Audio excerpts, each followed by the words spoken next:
and welcome to episode 210 of Masters of the Forge. I'm Adam. This is Jason. Hi, Jason. Hi, Adam. Hi, everyone. Times two. So I just dumped like a liter of water on my computer, and I think I found out why sometimes my audio drops off during an episode. I think what happens is this connection from USB to USB-C from the Behringer board sometimes just like gets disconnected, like whatever this like adapter just dies at some point also. So that's cool. So like some of these episodes, for half the episode, you end up like hearing my recording from the laptop microphone. I don't know. Whatever. I'm going to refrain from just touching anything apparently. And maybe, okay, so I dumped like a liter of water on my computer, and I turned it upside down and like beat on it like a kid you're trying to stop from choking. Then I busted out the vacuum cleaner and sucked everything out. So hopefully this is fine. Okay, the best part of this whole thing though for everyone is Adam's video was still running, so I watched all of it from the perspective of the computer. It's like, what's he doing with that? Vacuum cleaner? Oh, yeah, no. Exactly. No, don't do that. It's coming right at me. Okay. All right. So I don't know whose turn it is to go first. It's in the notes as me, so it's me. Let's do some hobby progress. So I did have some hobby progress this time, which is really nice. I worked on the boarding actions terrain. So that was nice. Good looking stuff. Thank you. I definitely didn't paint the details on this stuff. That would be a lot. You should. This is the kind of thing where you can script your friends and everybody gets together and paints it, because this is ridiculous. Yeah. Just so you know, on my Zone Mortalis stuff, I didn't paint the details. Yeah, like I hit a few details on each tile, but it's like if I was working on the details, I would have quit. Like all of this, I've been just like, nope, I'm done. I painted it, and I did it in like a series of dry brushes. So I think I talked in detail about this before, but it was black primer, Mephiston red dry brush at the top, couple of those so that it's like kind of fading brighter to darker on the bottom. Yeah. And then on the bottom, I did Doom Bold Brown for more of a rusty tone, darker rusty tone at the bottom. And then lightly dry brush the whole thing with a silver paint, more on the bottom than the top, because the bottom of the walls would be hit by passersby and random things more often than the top would. So the bottom is more weathered than the top. And splashing, splashing. Things. Dropping things.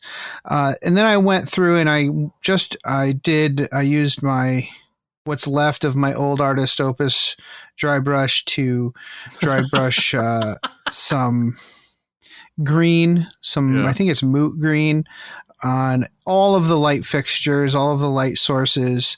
And then I took a smaller brush and put some white in the centers. And that's good for now. That's good for now. Happy with that. And I'll add details later. Maybe we'll see, like maybe one detail at a time. Yeah. There's a lot of cables. I'm not sitting there painting and then highlighting 1,000 cables. That's when you get like 3 or 4 people who are pretty good at catching those, and just let them each hit it with one color, I think you had John and I do that one time for a bunch of terrain where he and I just picked out details. Yeah, we've done that before with terrain. We did that before with the old Chaos terrain, like the Chaos skulls. I had Pat and Carissa and someone else. Was that you? Yeah, I was on that one time. Where we were just all at my house painting skulls. It was amazing. I think I was on that one. Anyone who goes to Flipside Gaming and plays on the skull terrain, on the Skull Fortress Chaos terrain, is every skull is painted. Literally every skull is painted. So. And some of my blood is on a couple of them. Yeah, well, there's clearly. Some sharp stuff in there. They are sharp. Love that. So next, what am I going to do? Well, I feel like I need to paint some orcs. So I don't have a beast boss on foot yet. The regular I have the beast boss on Squigosaur, but I don't have a beast boss on foot. I don't own the model either. So I do think I will. What I'm going to do is use the Warhammer Plus War Boss. I think it's an Age of Sigmar War Boss, but that's perfect. So. That's perfect for a beast boss. I just have to give him like a snappy claw and a shooter, and he's good. Yeah, yeah. And I want to use him for my campaign with Kendrick. I might. Kendrick wanted to give me some bits for that, some Tyranid bits to add to that model, which makes a lot of sense to me. Oh, that'd be I think cool. that'll make it look really cool and thematic for the campaign. So I'll hold off on building that for the time being. I mean, I do have some Tyranid pieces, but it'd be interesting to see what his bits box looks like before I go ahead and build it. So maybe I'll work on some Killicans or some Defcoptas that I have. Most likely the Killicans because they're idiotic, and who doesn't love Killicans? Yeah. I love the idea of taking 3 giant units of Killicans and just being like, we're Killicans. Yeah. And by giant, I mean we probably can only take 3 now, but I think so. Yeah. It could be 3. It could be more. I don't know. Like if I were being rude, I would talk about it while scrolling through the index on our Warhammer 40,000 website.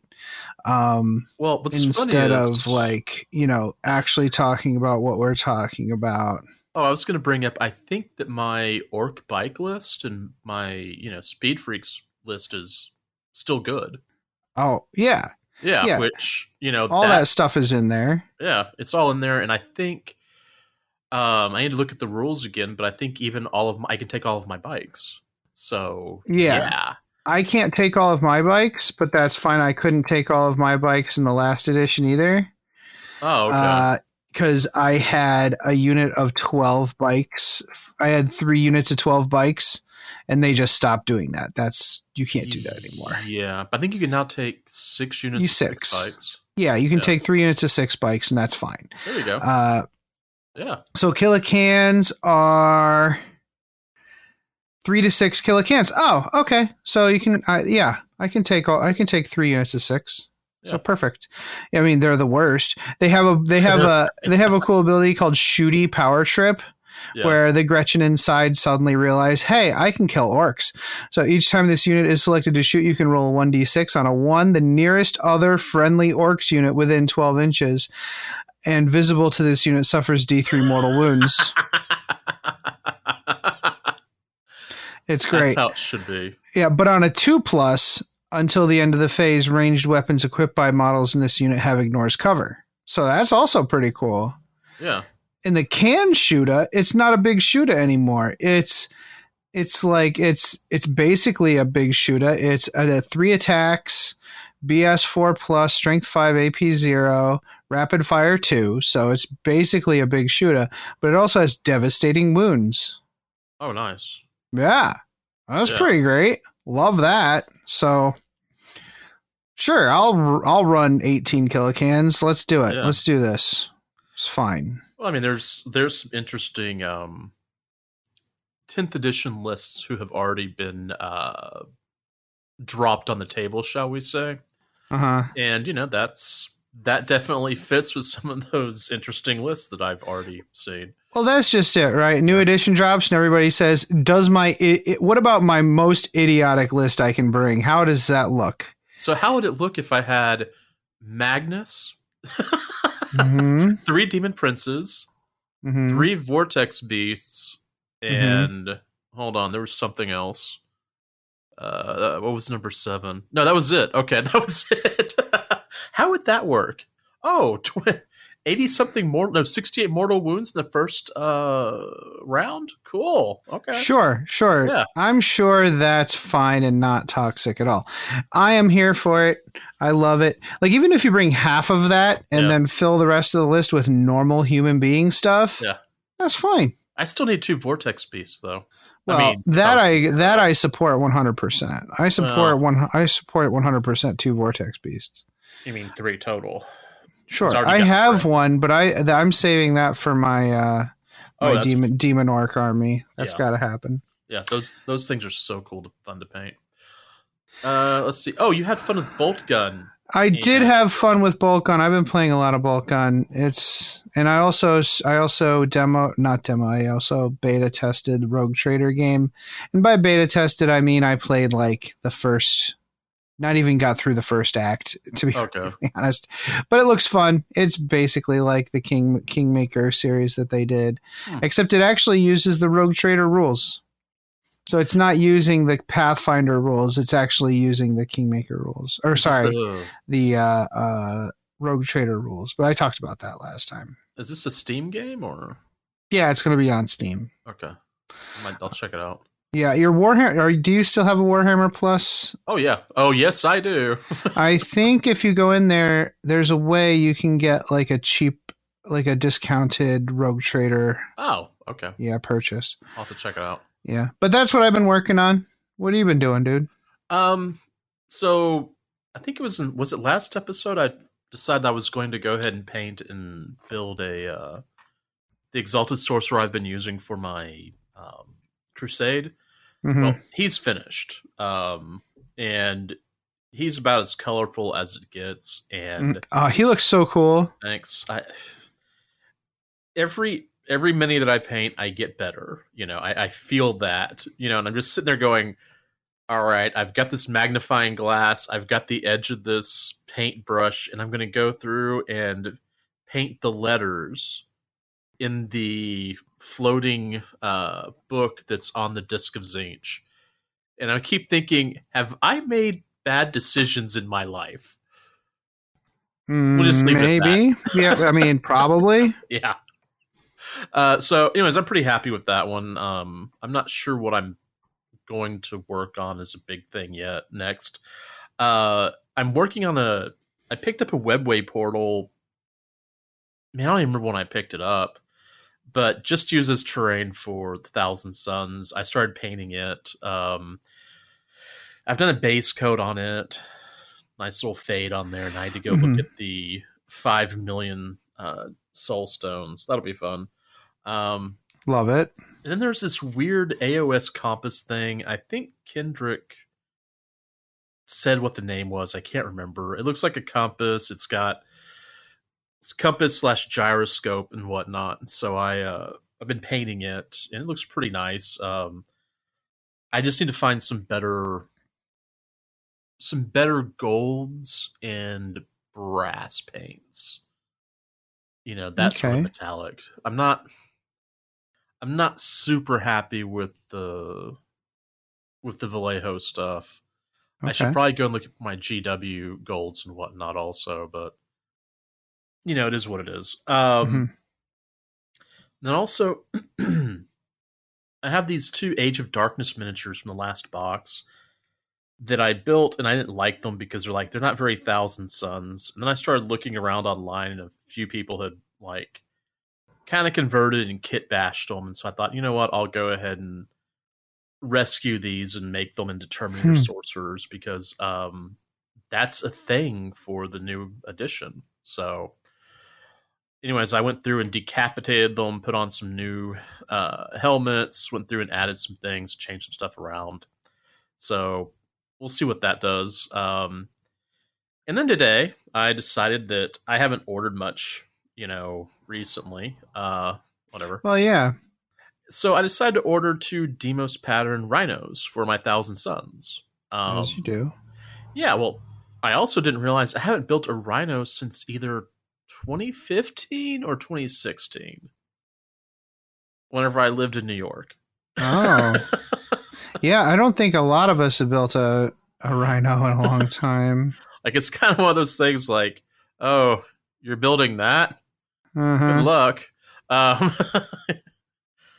So I know you hated yourself. Oh, you're new to the game. There we go. Okay. So anyways, I bought 2 of those today, and I went and bought the Thousand Suns doors for them. And then I decided I'd go ahead and order the new Horse Heresy Librarian, even though it is the least ornate librarian I have literally ever seen. And so I'll get perfect that for you. Yeah. I'll mod him pretty much. I mean, you'll look at him and go, "Oh yeah, that's that guy. I didn't know he had all that Zinch stuff. Cool." So yeah, that's kind of my hobby progress. Just getting more hobby, and now that the school semester's over, and I mean, supposedly I'm teaching right now, but it's all online and it's asynchronous, and yeah. Right, just more reading than anything else, answering Yeah. messages, Yeah. looking at papers or whatever. Oh no, I don't have papers. No papers. I'm not. No, do you still have to do like recitals and stuff for summer school? Or do they save that stuff for the regular? So this is where it gets fun. Because I'm the recording guy, I'm still recording a couple of concerts for them. But I'm also a member of or I'm on the board somehow of this chamber music society, and so we've been doing a bunch of stuff for that. So okay. yeah. So yeah, I'm still like doing that stuff, but it's not. I'm not teaching. Hold on. I'm not teaching one-on-ones, so it's not too bad. Okay. Yeah. All right. Good. Yeah. So, all right. Games What's next? played. Games played. So, yeah. Well, you and I both played a couple games, and I played a couple games with Kendrick. We've had a lot of games played. That was the entire point of this episode. Yes. And we'll talk a bit about that later. Yeah. So, are we ready? I'm ready to go beyond the cringe. I don't know why I went with an Orky Beyond the Fringe, because my Beyond the Fringe is. Anyways. Oh, that's good. Okay, go for it. Yeah. So my Beyond the Fringe is, I'm just working. If I'm not working on podcast stuff and I'm not hanging out with my kid, I am doing hiking. Yeah. It is the summer, and that is basically, where we're at right now, like extracurricular wise. Yeah. So I did hike the second highest peak in New York State. All right. To the tune of, hold on. And to the tune of, oh my gosh, this is so stupid. Click it. I don't know. Button. Click the button. What are you doing to me? Okay. So it's over 5,000 feet. Now, I know some states think that's adorable. I don't know, man. It's all about the elevation gain as far as I'm concerned, because if you live in a state that's all like the average is already over 3,000 feet, I'm not impressed with you climbing a 4,000 foot peak. Right? Like that's just my opinion on that one. But it was quite the climb. It was quite the walk. It's like it's actually not too bad. The whole hike is about 11 miles, and that's not too bad. Yeah, and we went up 3 high peaks, so Algonquin, Iroquois, and Wright. And this map has them. No, this map has them correct.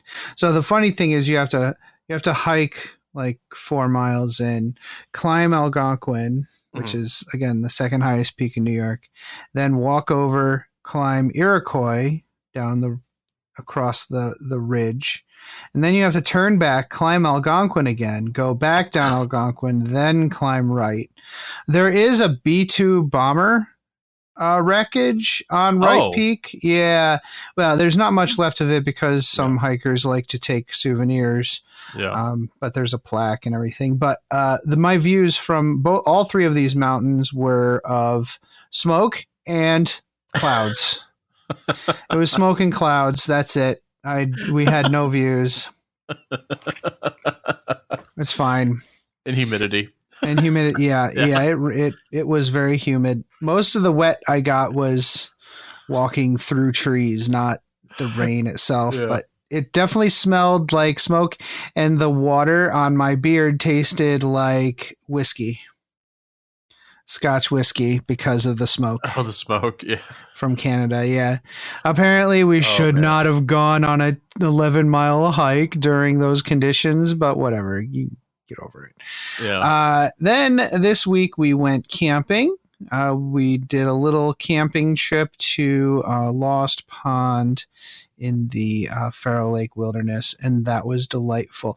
A funny note about that one, I guess like a lot of the reviews online were that this pond is trash and the hike is trash. Like you shouldn't go to it. It's terrible. And we went there and it was absolutely gorgeous. Absolutely gorgeous pond. Like, wow. Okay. Yeah, it wasn't like a lump of water in the middle of a swamp. It was it's actually a real pond. Okay. It was a big, yeah. It had more right to call itself a lake than many lakes I've seen. Yeah. But it had no outlet, and the water was crystal clear. The shores were rocky and bouldery, and it was crystal clear water with crayfish and regular fish and loons hooting at each other. Yeah. One of the campsites actually had a inflatable tube and a inflatable canoe. Yeah. Or inflatable rowboat on it. And cooking gear. Like people come to this and just leave stuff for people to use. I think perhaps, the people who gave this bad reviews don't want people going there. Just don't want people going there. Yeah. They want to keep it for themselves. So it was nice. It was nice. We had a nice time. The whole idea of doing that camping trip, well, at least one of the main ideas of that was to get me some camping experience so that when my sister comes and visits this week, we can go camping. But the weather forecast is 5 days of thunderstorms. Yeah, it looks nasty. It's horrible. Yeah. I'm hoping it clears up, but honestly, it looks like when she comes tomorrow night, I'm going to say, hey, hon, welcome back to New York. It's 10 p.m. You need to go to bed because we have a 4 a.m. wake up call. Because the only nice day is this Thursday. Yeah, that's gonna be rough. Oh man. Yeah, I don't know what we're gonna do, but what have your extracurricular activities looked like, Jason? So if you're friends with me on Facebook, at least on my main account, I'm dealing with kittens. I've now had 4 to 5 kittens for a month almost. Oh dear. Man, they eat a lot, and that litter box is a disaster. Always. Like, I clean it, and like an hour later, it's like, what did you guys do in here? So yeah, there's I've got 4 now. And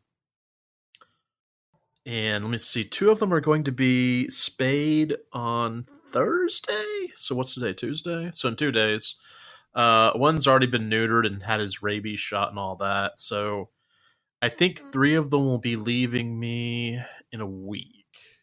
And the 4th one still needs to be neutered, but when I took him in to be neutered, how can we say this? Not all of his eggs were in the basket. So he gets to hang out with me a little bit longer, which is dangerous because he's probably my favorite of the group. And so already picking favorites, huh? He's the calmest, chillest one. The one that wouldn't eat because I had one that just wouldn't eat. I was having to feed this one by hand every 3 hours for like 2 days. Right. Which made me like, I was still pleasant, but like I was just tired. Right. That one, whenever I finally got her to eat, and I figured out what she wants to eat, now she eats. In fact, she's almost doubled her body weight in 2 weeks. Like, she went from 600 grams to being about, I think she's 1150 today. I didn't check. So yeah. Right. So it's been a thing to feed, kittens. So yeah. Well, that sounds fun. Yeah. I'm glad you do that because I could not. It's good. Like, there's one kitten that I know one of our listeners, Nick, absolutely loves, and this cat is a really sweet cat. But getting her to New York would be, I'm not even sure how I would do it. So. I just put her in a box, put some holes in. I've read Garfield comics. That is how you ship a cat to Abu Dhabi. I know this. Yeah, I don't think Garfield is what we're going to be using to not do war crimes or Understood. Fair enough. Yeah. So let's look at the Astropathic Communique, Jason, where we talk about the thing on Warhammer Community that we thought was awesome. And I'm going to go with the new Cities of Sigmar model that was previewed today. Oh yeah. It's an ogre with a banner pole on his back, but instead of a banner, it's a dude standing on in a basket in like a crow's nest. So this ogre has a man in a crow's nest, and he's got a rifle. It's a Fusel Major on Ogre Warhulk. Didn't they have that in Beyond Thunderdome? Well, yeah. No, I think it's on the chest. It's a person on a person, and they're described as a lookout, sniper, and formidable flank defense. Yeah. So I assume he spots for artillery and also snipes out characters. Wow, yeah, that'd be a good idea. And then when they get too close, the ogre beats them to death with his giant mace. It's got a big shield. So I can definitely use this in my Cities of Nagash army. Yeah. What I'll do is I'll end up doing like a skull head on the mace, like a giant skull head on the mace, and putting some that'd be cool. Some purple flames coming out of the eyes and the mouth. Yeah. And the ogre's head, I would clip that and just replace it with a skeleton head. So it's a giant skeleton that's being ridden by the man. Yeah. I think that'll look real nice. That'll work. Yeah, that'll work. That'll look real good. Oh, they have rules here. I didn't read the rules. Whatever. I mean, yeah. Wait, are there rules? Yeah, there are. So once this unit is in a fortified position, it remains so until it moves. And while it's in a fortified position, you can ignore negative modifiers of save rolls for attacks made with missile weapons at target. Oh, so he just stands there and takes shooting attacks, and all the AP for those shooting attacks is negated. Oh, okay. Well, that's great. I am looking forward to seeing what it actually like contributes to the army, but it's nice that it can stand there tall and proud without getting too hurt. Yep. What did you see that you liked? So today they released combat patrol rules for 40K 10th edition, which they had kind of hinted to us that they were doing that. Mm-hmm. And it released today, which I'm really stoked about because it looks like each one of these combat patrols is its own little detachment. Okay. So like the Thousand Suns has, you and I were talking about this the other night in our game. The detachment is literally the Infernal Master, a squad of Terminators, and 20 Zangor. Love it. Remember we were talking about this the other night, like maybe this is what they want the army to look like, and this is like, I think this is the combat patrol box or one of them. So anyways, it does seem like it has its own abilities. It's got all sorts of interesting other things, but it's one of those things where you have to have those models. So like, let's say, where's orcs? Orcs. Each one has a PDF. Okay. Yeah, I think that's the one with the 20 boys and the knobs. I know it's got Def Coptas. War Boss Skadrong, 20 boys, 3 Death Coptas, and a Death Dread. Yeah, good times. Yeah, so that's definitely one of your the that's definitely a combat patrol box. I don't know. You want to look at Drukhari or? No, I'll just play orcs. That sounds great. Okay. I mean, hold on. Let me look at Chaos Demons because they've got one. Oh, yeah, that's the way they're going to do it. They've got one for Khorne. They have another one. Wait, they only have it for Khorne? No way. Okay. So they have a combat patrol list for Khorne, which is fine. I just don't have literally any of these models. Like, not a single one. So well, we have them on Tabletop Simulator. Yeah, we do. So anyway, I think that rule set looks pretty cool. But I like Combat Patrol a lot. Did you read through the rules? I read through the Thousand Suns stuff a little bit. It's all modified. I mean, it's not modified. It's just light. Yeah, it's one of those things that if you just want to pick up a patrol box, it has the rules for everybody. Like the rules for hold on. It's Infernal Master, but they've actually given this guy a name. Arik the Time Weaver. It's got all of his. Oh, that's a modification. It has the invul save in a different area, but it's I think all the same. I think it's just Infernal Master. Okay. Cabal Sorcerers 2. No, because Infernal Master has one. Sorry, guys, I'm going through and wandering through this. The stats are a little bit different, but it's still pretty close to the same. Okay. Well, everything's got. I mean, they wouldn't go to all the effort to just totally change everything. It's probably just a great way to get you into the game and play some quick games. Yeah, and that Infernal Master mini is probably one of the best minis we've got. So yeah, you want to give those rules a try? Yeah, we'll have to do that. Right, yeah, we'll end up doing that later. Not for this episode. No. You have a grocery order coming. Yeah, I do. All right. In 48 minutes. So we're going to come back. We're going to take a quick break. And when we get back, we're going to have a quick discussion about the two games that we played. And then after that, you're going to hear a recording I did with Kendrick for the two games we played. Okay. So we'll be right back. Greetings, mofos. Are you out of George Dickel number 8, staring at a broken chess machine? Well, don't want to spend the rest of the year tied to that couch? Well, why don't you head on over to the 1 Hour a Night Facebook page and see what exciting stuff is going on there. It's a place to post all your daily progress in the hobby grind, as well as receive and give positive feedback. Also, there are usually a few interesting challenges going on. That's right. All you have to do is search for 1 Hour a Night on Facebook. That's numeral 1 Hour a Night, all one word. Blood serum tests will be administered prior to approval. Se til helvete og kom dere vekk.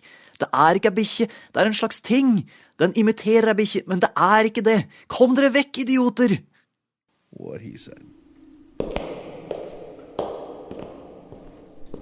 Damn, I knew it was around here somewhere. Damn, where is it?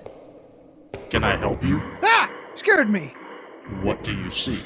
I need the perfect scenario for a narrative game I'm running this week, and I can't find one.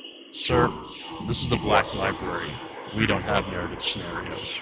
Well, then where should I go? Might I recommend the Tabletop Campaign Repo? The Tabletop Campaign Repo? What's that?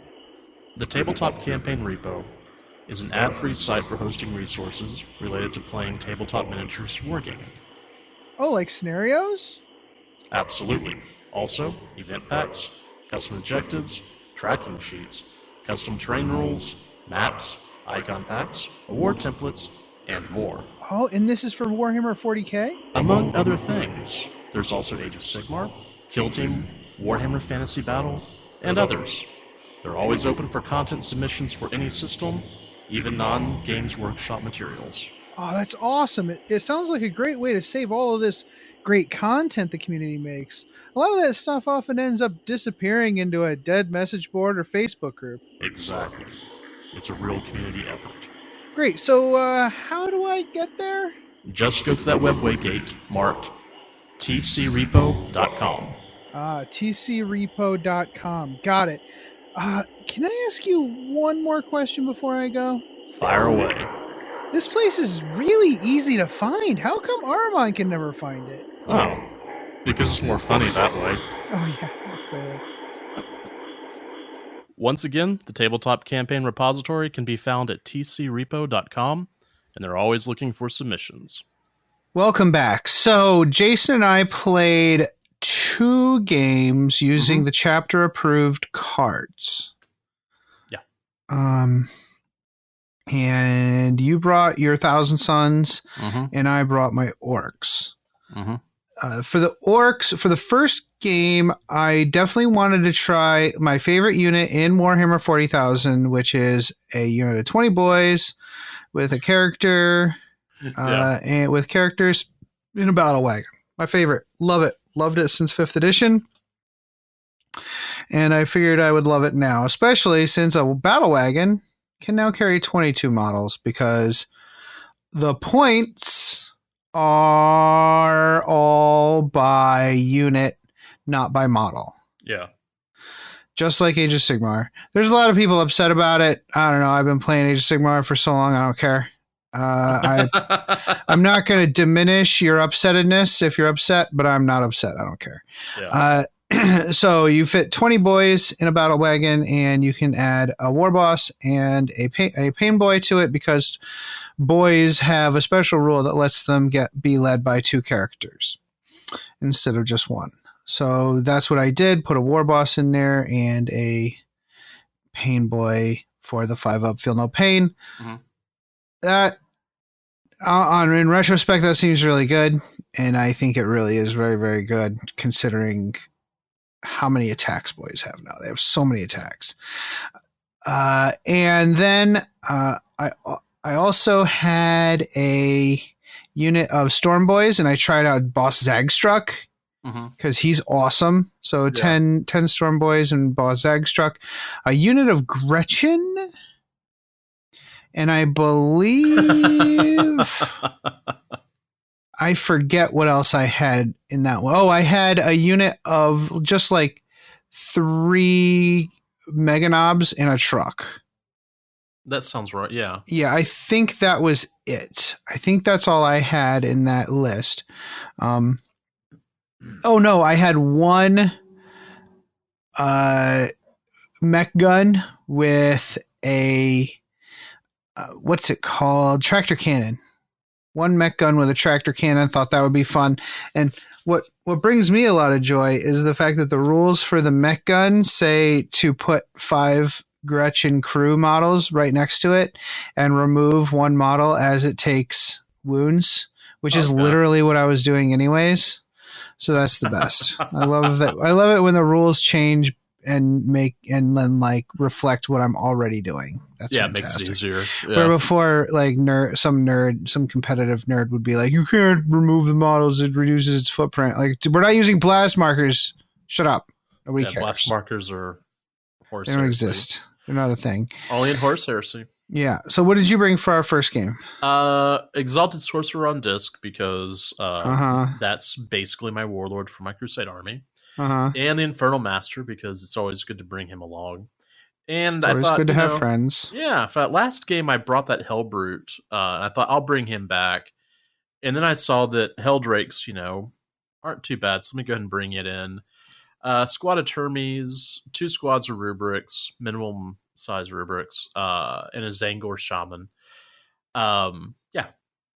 Basically kind of it's no demons on this, which, as in retrospect after this game and the next, I do like to run demons, and I probably be remembering that. So, yeah. Yeah, that's fair. Yeah. So the mission that we played was we drew Sites of Power, which you just have the normal number of objectives. Yeah. You get 3 VP at the start of the command phase. So these are the matched play missions. So a lot of it is progressive, where you score at the start of the command phase type thing. And it's 3 for each marker you control and 3 for each site of power you have empowered. And you can empower it by putting a character within range of it. Yeah. Okay. So essentially the ones that you empower are 6 VP, while the ones that are not empowered are 3 VP. I think, and the ones that can be empowered are the ones in No Man's Land. Okay. Mm-hmm. So, the player whose turn it is, and then in the 5th battle round, the person going second gets to score at the end. Yeah. The deployment we got was Crucible of Battle, which is kind of the old long ways triangles. So we each had a far corner. Yeah, we each had a far corner that we were in. But fortunately, in 10th edition and mostly 9th edition as well, the deployment zones are marked by corner to half. Corner to middle. So it's very easy to deploy. You don't have to measure out weird distances to get your and then the objective markers, there was 1 in each of our deployment zones, and then 3 down the center in No Man's Land. So 1 in the center in No Man's Land, and then 1 on either side of it. Yeah. We had minefields as the special mission rule. And every time you had an advanced roll of 6, you'd suffer a mortal wound. Yeah. We forgot about the mission rule during this game. Yeah, I forgot about that completely. Yeah, that'll definitely be a theme going forward. I assure you. Oh yeah. Yeah. Neither one of us elected to do a static objective. We both just decided, let's draw objectives. It's fine. Yeah, let's do it. Yeah, and that's exactly what we did. Okay, because it's fun. Yeah. I'm sure. I don't know what's going to happen in match play tournaments. I think some match play tournaments are going to be like, meh, drawing cards is stupid. Everybody has to pick, and that's fine. Yeah. You do that. That's fine. You can do that. Anyways, I don't know how in detail do you want to get here, Jason? You want to go round by round, or? Yeah, we could go round by round. Okay. I mean, we wrote it out, so we might as well do it. Yeah, we did. We did write it out. So the first turn, I got investigate signals and behind enemy lines. So investigate signals means you have to you score points for being within, I think it was 18 inches of a table corner. Yeah. No, wholly within 9 inches of the table corner. Yeah. And it's 2 VP for each corner. Which could be a total of a max of 8, which is more than the usual. Usually it's only 5. But if you're holding every single table corner, you're already. Yeah, you're doing pretty good. You're doing pretty good. I also drew what was it? Investigate signals. You have to be behind enemy lines. No. Yeah, sorry. Investigate signals was the table quarter. Yeah, behind enemy lines. Behind enemy lines, I had to be in your deployment zone. Yeah.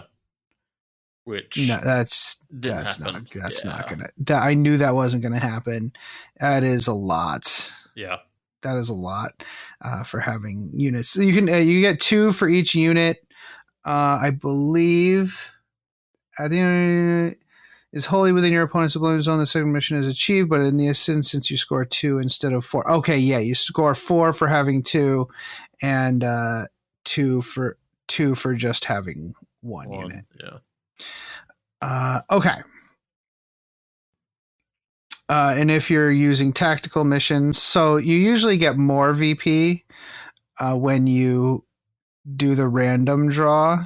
Mm-hmm. So this is one of those you can do as a static one.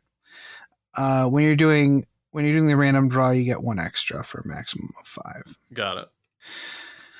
So sorry that was a little convoluted. I'm dumb. It's because I had to read, and also because you got the same one in your turn. The boys just got out of the battle wagon with the pain boy and ran onto No Man's Land objective in a ruin, and they just sat there. Yeah. the battle wagon then advanced into a corner, and the Gretchen also advanced into a corner and scored 4 points for the corner's mission. The tractor cannon on the hill killed 3 rubrics on the Infernal Masters unit. I rolled just all the 6s. Yeah. I did so much damage for no reason. It was ridiculous. Like the tractor cannon, I think, has devastating wounds or something. So I think that's what happened. I think I rolled a 6 to wound and just did a gazillion mortal wounds on you. The cool thing about, so one of the cool things about the new objectives, like cards missions, is if you can't achieve it, or if you feel like you can't achieve it, you can ditch it at the end of your turn and get yourself 1 CP. Yes, this is important to remember. Yeah, that's really nice to be able to generate CP by discarding cards. Now, there is a stratagem for changing your, for swapping out your card as well. That costs 1 CP, but that only counts as if you do it as you're drawing them in the command phase. Yeah. So say you draw 2 new cards and you don't like one of them, you can spend 1 CP to draw a new one. Whereas if you hold on to it and don't score it, you can ditch it to gain 1 CP at the end of your turn. That was my turn 1. What did the Thousand Suns do on turn 1? Now I forgot to talk about deployment. I did put my Storm Boys and Zagstruck in Deep Strike Reserve, which doesn't count towards your strategic reserve percentage, as far as I can tell. And also Zagstruck's unit gets to re-roll their charge when they come in from reserve, which is really nice because orcs don't have that army wide anymore. Oh, nice. Okay. Yeah. Okay. I also forgot to mention that the games that you and I played were match play games, and the games that Kendrick and I played were narrative games. Got it. Okay. Yeah, I should have said that at the beginning. All right. So for me, I pulled the investigate signals and assassination objectives. I was able to score the investigate signals by moving into the corner with my Zangor Shaman because he's on a disc and he can move. Yeah. And you'll hear not being able to move seems to be a issue for this list. Yeah, because you were on foot with like everything. Yeah, and it just and your drove Terminators, me crazy. Your Terminators didn't deep strike; they were walking. And then I took the Umberlific Crystal, which is a Thousand Suns enhancement, I think is what it's called. Yeah. And so allowed my Exalted Sorcerer to move his unit into the nether corner to pick up 4 points. Right. I did ditch the assassination objective at the end of the turn because that wasn't going to happen. Like, there's no way. The war boss attached to the 3 Meganobs and the Pain Boy attached to the 20 boys. There's no way. Yeah, there's no way. So then, what was it? The Infernal Master. So what's fun about the Thousand Suns now is previously you had a ton of different spells. And I say ton, I mean like you have anywhere from 12 to 15, or no, actually 18. Hold on, how many cults were there? Doesn't matter. You had so many spells you could work from, and the issue is some of them were trash. Yeah. And now each one of the sorcerer, the Exalted Sorcerer has one type of spell that it casts. The Infernal Master has a different one. The Aspiring Sorcerers have different ones there. So we don't have to deal with this like, hey, you can only smite, every other power. Right. That rule set from I think 8th and 9th is gone. It's completely changed. And so I like that. So anyways, where's I going with that? The Infernal Master then shoots his psychic power, which is Screamer Invocation. He did 2 wounds, but somehow suffered 3 mortal wounds for his trouble. I can't remember exactly. It's a dangerous weapon. Oh, so that's it. Yeah, so if a model shoots a dangerous, I think it's called dangerous, well, whatever, hazardous, hazardous, it dies, but if a character or a vehicle or a monster does it, it just suffers 3 mortal wounds instead. Yeah, that was pleasant. Or was it 3 or was it D3? No, it's 3. Okay, it's 3. Yeah. Yeah, I was real happy about that. So, that was, what they did. And also in shooting, my aspiring sorcerer, the lone rubric and Termes put another wound on the truck. That was a good use of their abilities. Yeah. That truck didn't do anything. No, it didn't. Round 2. What did you do? Orcs, I picked up Overwhelming Force and Storm Hostile Objective, which was basically the perfect objectives for me to draw. Yeah. Storm Hostile Objective, you get a bunch of points if you charge and take over an objective that your opponent is holding. Mm-hmm. And Overwhelming Force is if you kill a unit that was within range of an objective marker, you score a bunch of points. Which you had your Hellbrute standing on an objective on top of a hill, and I had Zagstruck and his Storm Boys coming in from reserve. That's fine. I was also sitting on a bunch of objectives, so I got up to 16 VP. I scored 12 more for a total of 16 at this point. Mm-hmm. And then the Storm Boys arrived, and fortunately, so there's a stratagem called Here We Go. It gives you plus 2 inches to your charge, but you have to use it at the start of the turn, or at the start of the movement phase. Sorry, which means if you're deep striking something or bringing something from reserve, they can't be targeted by that stratagem. Yeah, which is good. That's a good thing. I think that's a good thing. You shouldn't be able to affect something that just came on with that. So my truck ran to the center. After disembarking the Meganobs and the War Boss to go towards your Infernal Master. Mm-hmm. The boys just stood on No Man's Land objective because they're fine over there. And I couldn't get over there. Yeah, the shooting had no effect. It was fine. What was really important was the Storm Boys nailed a 10-inch charge. They didn't even need to reroll their charge. This is the first time I used the Unbridled Carnage stratagem. Yeah. So this stratagem is 1 CP, and it changes your critical hits from 6+ to 5+, which is really interesting because orcs in general, like this WAD attachment ability, is you have exploding hits on critical hits. So I was getting exploding hits on 5s and 6s instead of just 6s. Yeah, I remember that. I rolled a giant bucket of dice and then added more dice to that bucket of dice. And even though I don't have very much in the way of modifying wounds, I had called my WA, so everybody was strength 6. So even a 5+ to wound is not that bad. Yeah. Against a Hellbrute. Now the Hellbrute does have a 2+ save, which is nice. Yep. So do Death Dreads. But when that you throw was a bucket of wounds. I did exactly enough damage to kill the Hellbrute. Yeah. And you did manage to use you did use a reroll to save him, but then rolled a 1. Which you reroll 1s into 1s. Yeah, exactly. Yeah, I scored 8 VP just on secondaries, and got up to 24 VP.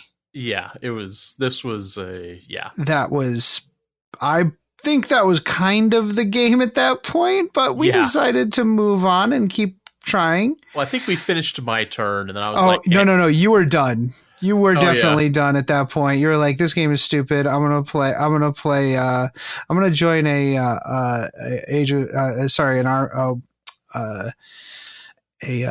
podcast about the Age of Darkness and f this 40K stuff." So, see, I'll be joining a Horus Heresy podcast. It'll be great. Yeah. What did I do in this turn? I mean, you basically beat the crap out of me. I think my Hell Drake finally came on.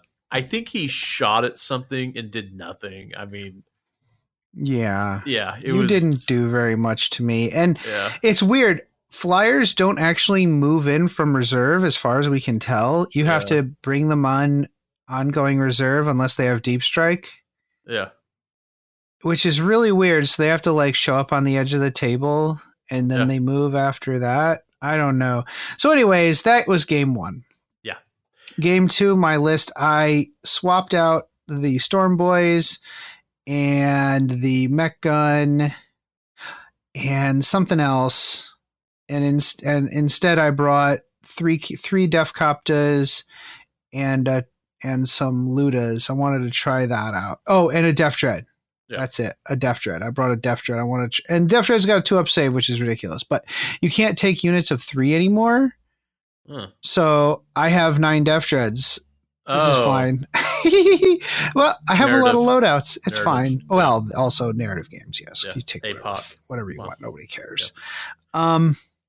What was your list looking like? Did you? I kind of rebuilt the whole thing because I was so frustrated with what I had before. Yeah, which didn't mean that it went any better. So I had 2 rubric squads. I had a regular, and I added a regular sorcerer because I wanted to try it out because it has a different psychic loadout. Put in an exalted sorcerer with Athenian scrolls, which I think Athenian scrolls were. Or wait, Athenaean scroll, whatever. I think they added an extra Cabal point. Okay. The Predator Annihilator, the Vindicator, and the Forged Fiend. Let me just say this about the Thousand Suns Index. It's supposed to be alphabetical. And it is super not. Not. Like, certain areas are alphabetical, but other areas are not. Like, you would think Vindicator would be at the end. No. Right? No. But it's Thousand Suns Vindicator. But even the Thousand Suns alphabetizing is not correct. It's not because rubrics is after Thousand Suns units. Yeah. It's what I don't know what's going on there. I was trying to help you look for stuff but even the search doesn't work because words are repeated elsewhere. It's really annoying. Well, you and Mike both were trying to help me because you're both trying to figure out why I was so frustrated and couldn't find anything. And then you both realized real quick why I was frustrated. Yeah, because the orc one is 100% alphabetical. That's fine. Yeah. It was actually really kind of funny. And you and I had a long talk after this one because I think you were afraid he's going to leave for a Horse Heresy podcast. Never going to see him again. For real, though. Anyways, the mission we played was priority targets. Yeah. So we score 5 EP for each objective marker we control at the end of each command phase, up to 2. So really, that is probably always going to be maxed out. Actually, that's what I thought at first, but that didn't end up happening. And then at the end of the battle, you score 5 for each you control. So it's very much down to the secondaries and the end of the battle. The person going second definitely has an advantage there. Yeah. This one was neat because we had the hidden supplies special rule, which you move the center objective 6 inches towards a corner. And then you place a 6th objective opposite that. So that was neat. This one added an objective. Yeah. So that was cool. And we had the Dawn of War deployment, which is exactly what you think. It's long ways deployment, short ways deployment, normal mode. And the objectives are laid out in a plus. So yeah. We had a bunch of ruins in this one. It was like a city center. I deployed defensively, except for the battle wagon, which come get me. Yeah. Yeah. And you put a bunch of your stuff in ruins as well. And there were a lot of ruins. Why not? Right. My only concern about the whole game was like, I've got all these rhinos and vehicles. Do they fit? All right, and so they definitely scrape the paint off the sides on every one of them. There's not right. So your first cards were going first. Yeah. and you had cleanse and secure no man's land. Yeah. Secure no man's land was you control objective markers in no man's land for points, and also cleanse objective markers. So it was very good. Like, you can do it with vehicles. Like, there's nothing stopping you from doing it with certain units. So it seemed like a pretty good combo of it was objectives that really played off each other. Is going out in no man's land and getting the objectives, doing stuff on them. So what'd you do? I moved my rhinos forward immediately to grab 2 objectives because that was the only thing I could think of. Right. And I moved the Predator and the Vindicator forward just to kind of have firing lanes so that I could definitely keep you from doing certain things. Right. And then the Forge Fiend was on an objective. It was a Forge Fiend, right? Yeah, it was a Forge Fiend. That was one of the other things that we discovered, is that because I've never really cared about the Forge Fiend or the Mauler Fiend or any of that, I was like, or the Defiler, I was like, what do those look like? Yeah. But I kept the Forge Fiend on an objective in the backfield just so I could have it. Yeah. So I scored 10 VP on both secondaries, which is pretty good. Yeah, you scored pretty good. I was like, oh, thank God. This is going to be a lot closer. Yeah. And then on my turn, the Gretchen looted 1 CP. Yeah. I love the Gretchen. Yeah, looting 1 CP just for chilling. Just for hanging out on an objective. Yeah. Now, again, you should be able to kill Gretchen pretty quickly in this. But it was cute to have them on there, forcing people to deal with them. My Death Dread moved forward to hopefully charge the Rhino with the regular Sorcerer in it.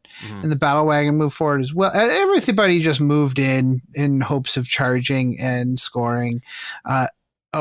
My objectives. That's right. My objectives were Bring It Down and deploy Teleport Homer. So Bring It Down is destroying monsters and vehicles with lots of wounds, and Teleport Homer deployment is doing an action in the center of the battlefield and in the opponent's deployment zone. I just kind of did a smattering of shooting, not a huge deal. Custom Mega Blasta did 3 mortal wounds to my own truck, because when you're in a vehicle, it gets the gets hot thingy on itself because it counts as shooting instead of the things inside it. Yeah. Vindicator overwatched and whiffed when I moved in, and that was rough. The Death Dread did charge the Rhino, and the Battle Wagon also charged a Rhino. The Tank Shock did an inexplicable 6 mortal wounds on the charge. Yeah, that was impressive. It's pretty great. Def Coptus did fail to charge the Vindicator, and the Death Dread totally annihilates the Rhino. Oh, yeah. And the Rubrics get out, losing a model to 1s. Yeah, Orcs do score 3 points on Bring It Down, and I discarded Deploy Teleport Homer for 1 CP. Yeah, that's a good idea. Yeah, there was no way I was going to sit around and do actions. We're not doing that. On your turn, you drew Secure No Man's Land and Area Denial, I believe. Or were those Bring mine? It Down and Assassination. Oh, Bring It. I'm sorry, I forgot to take pictures of yours. Oh yeah. I spent a CP point to get rid of Assassination for no prisoners instead. Yeah, that makes a lot of sense. Yeah. So Predator, what did you do? The Predator destroyed the truck finally. I don't know, man. That's Oh, yeah. Much to your chagrin, I used the Kareen stratagem because it exploded. Actually, that was hilarious. Actually, that was pretty great, right? Although it's spelled almost Karen, which makes me... Karen! I Karen'd the truck 12 inches onto an objective, and all of the looters got out onto the objective. Yeah. And stole the objective from you. Oh, yeah, definitely.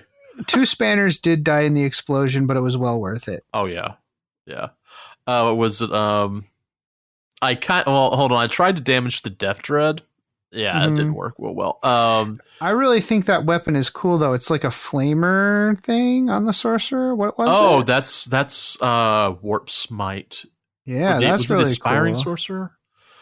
Yeah, I'm not sure. I think it was really cool. Might have been the sorcerer's psychic weapon, because I've got to figure out the psychic weapon, or the not psychic weapons, but the psychic shooting. Yeah, because that was the regular sorcerer that I charged. That was their rhino. So whatever weapon they have is super sweet. Yeah, he was pretty cool. The Death Dread smacked down 3 rubrics because I charged the Death Dread because, well, let's lock him up at the very least. Yeah.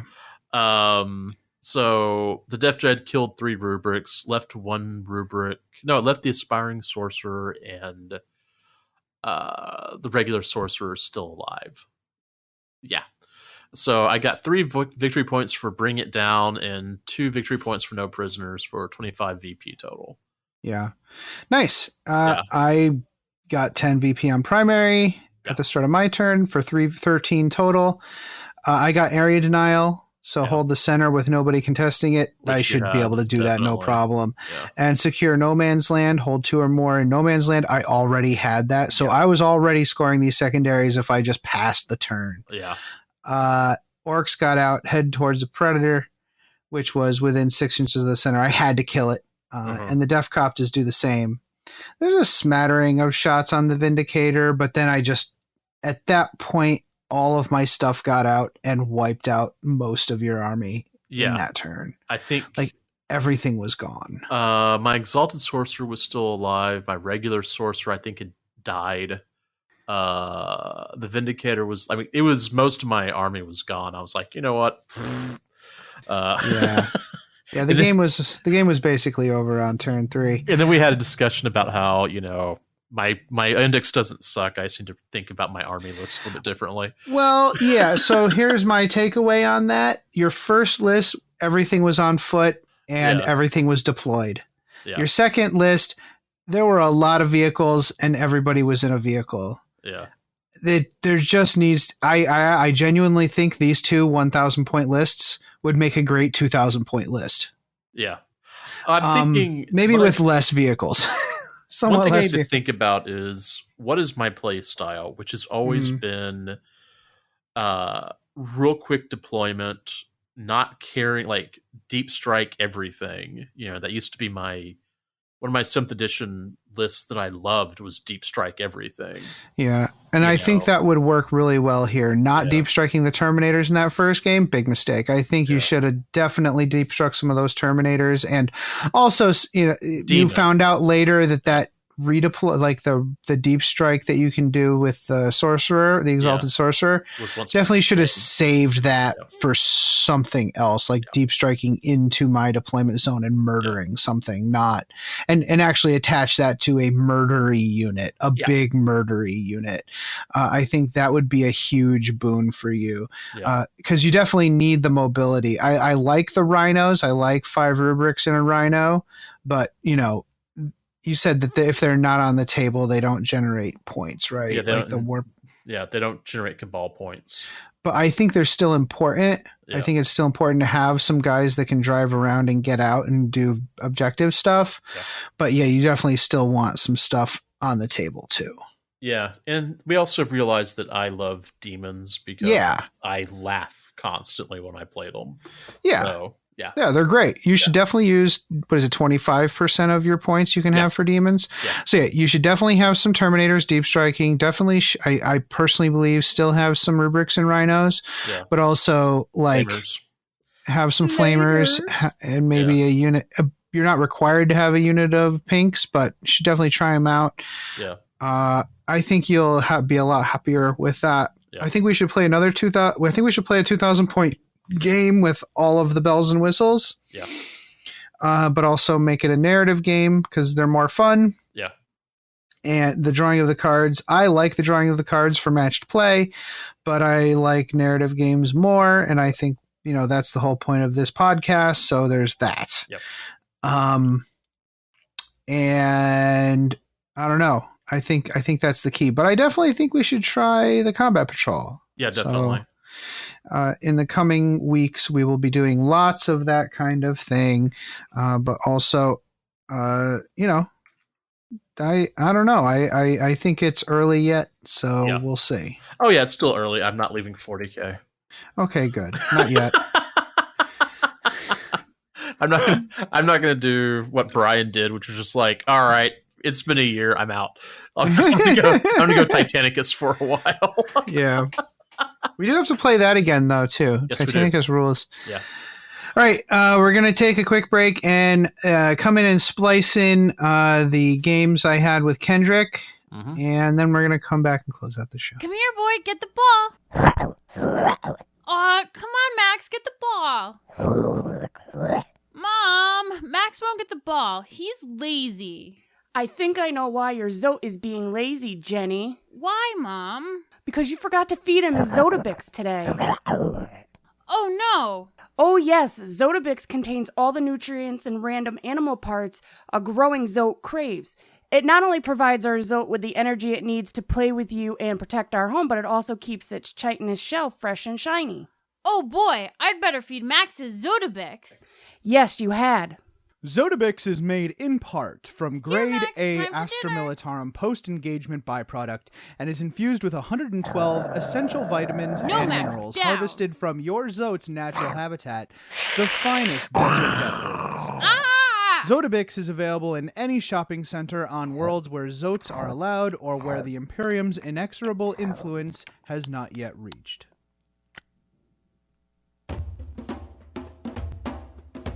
What is the anime plummet? Yeah, this isn't your same old podcast you hear week to week. Cartoon podcast. Yeah, we podcast about the trash, about the shit that So no it's one a else good wants to time talk down in about. the muck. Podcast That's what about we specialize anime in. on the not so safe for work side. Trashy alternative. The literal garbage. Watching things that are bad? This is the podcast you can't tell your friends about because we cover so much smut and garbage that just isn't covered on other He's shows. old Mexican. All so the trashy isekais. Yeah, that's what I I can expected do as that. well. Yeah, I can do that as well. listen to it. Don't take it too seriously. It's That's, just cartoons. How would I describe this podcast? It's aight. Check out the Anime Plummet Podcast, part of the Anime Summit Podcast Network. Why are you laughing at me? Hi, and welcome back. So I'm here with Kendrick. Hi, Kendrick. Hello. I mean, we've been hanging out for the past 4 hours, so That is this true. It's feels been a weird bit. to just say hi. Anyways, it's podcasting.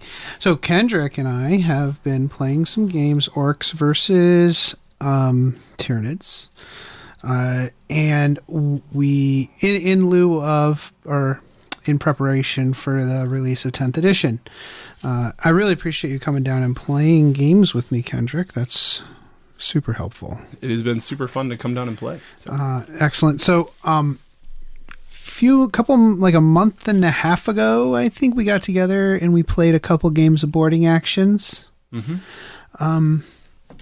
I could not tell you what missions we played. You talked One was about the them? furnace pit mission. Well, see, you talked about them on the podcast. Yeah, I talked originally. about them before. We missed one game though, because there was the dividing of the board. Yes. You didn't talk about that mission, which was a very fun mission. Yeah, but we that's kind right. of took the rules that existed and went, we're going to make it more interesting. Oh, you're right. What a great mission that was, too. So, yeah, we played the furnace mission. We played in, like, another mission that was, like, very generic. Yep.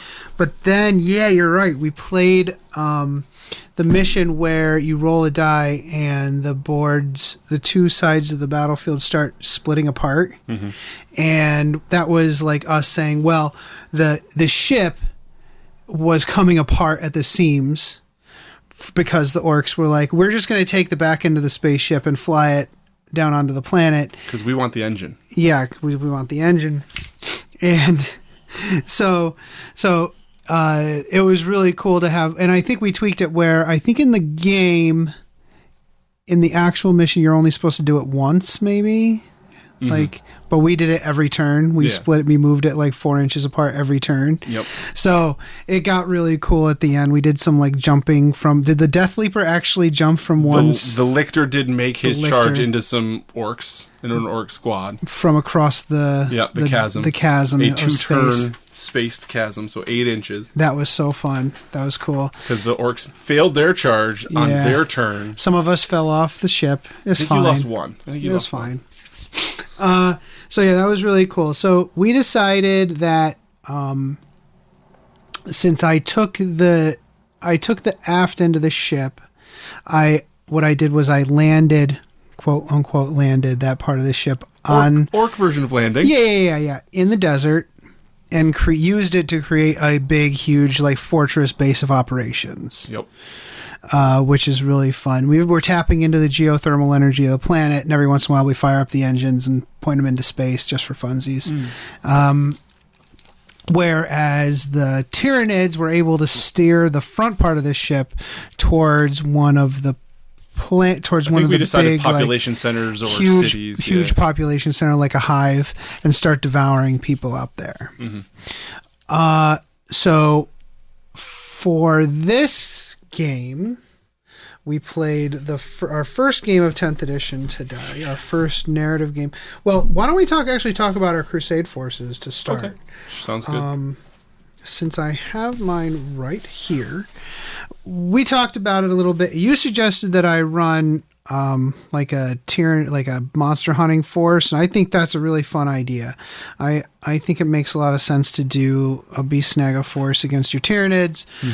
I played Beast Snagas in the past, so you could do a little compare and contrast, though, it is a whole new edition, so compare and contrast is, your mileage may vary. So I decided not to start with a big boss, like a big war boss type character. I started with the one of the knob on Smash a Squig as my warlord.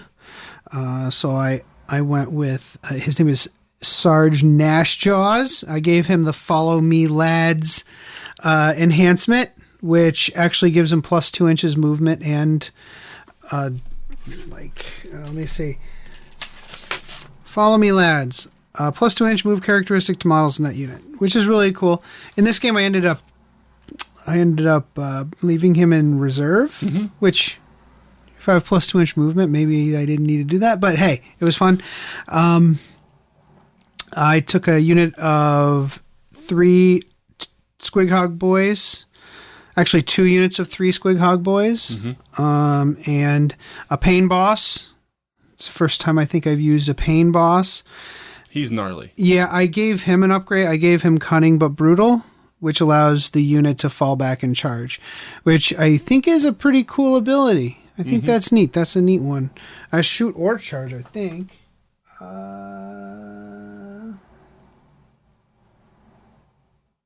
And, okay. Yeah, eligible to shoot and declare charge in a turn in which it fell back. So both charge and shoot if it wants to.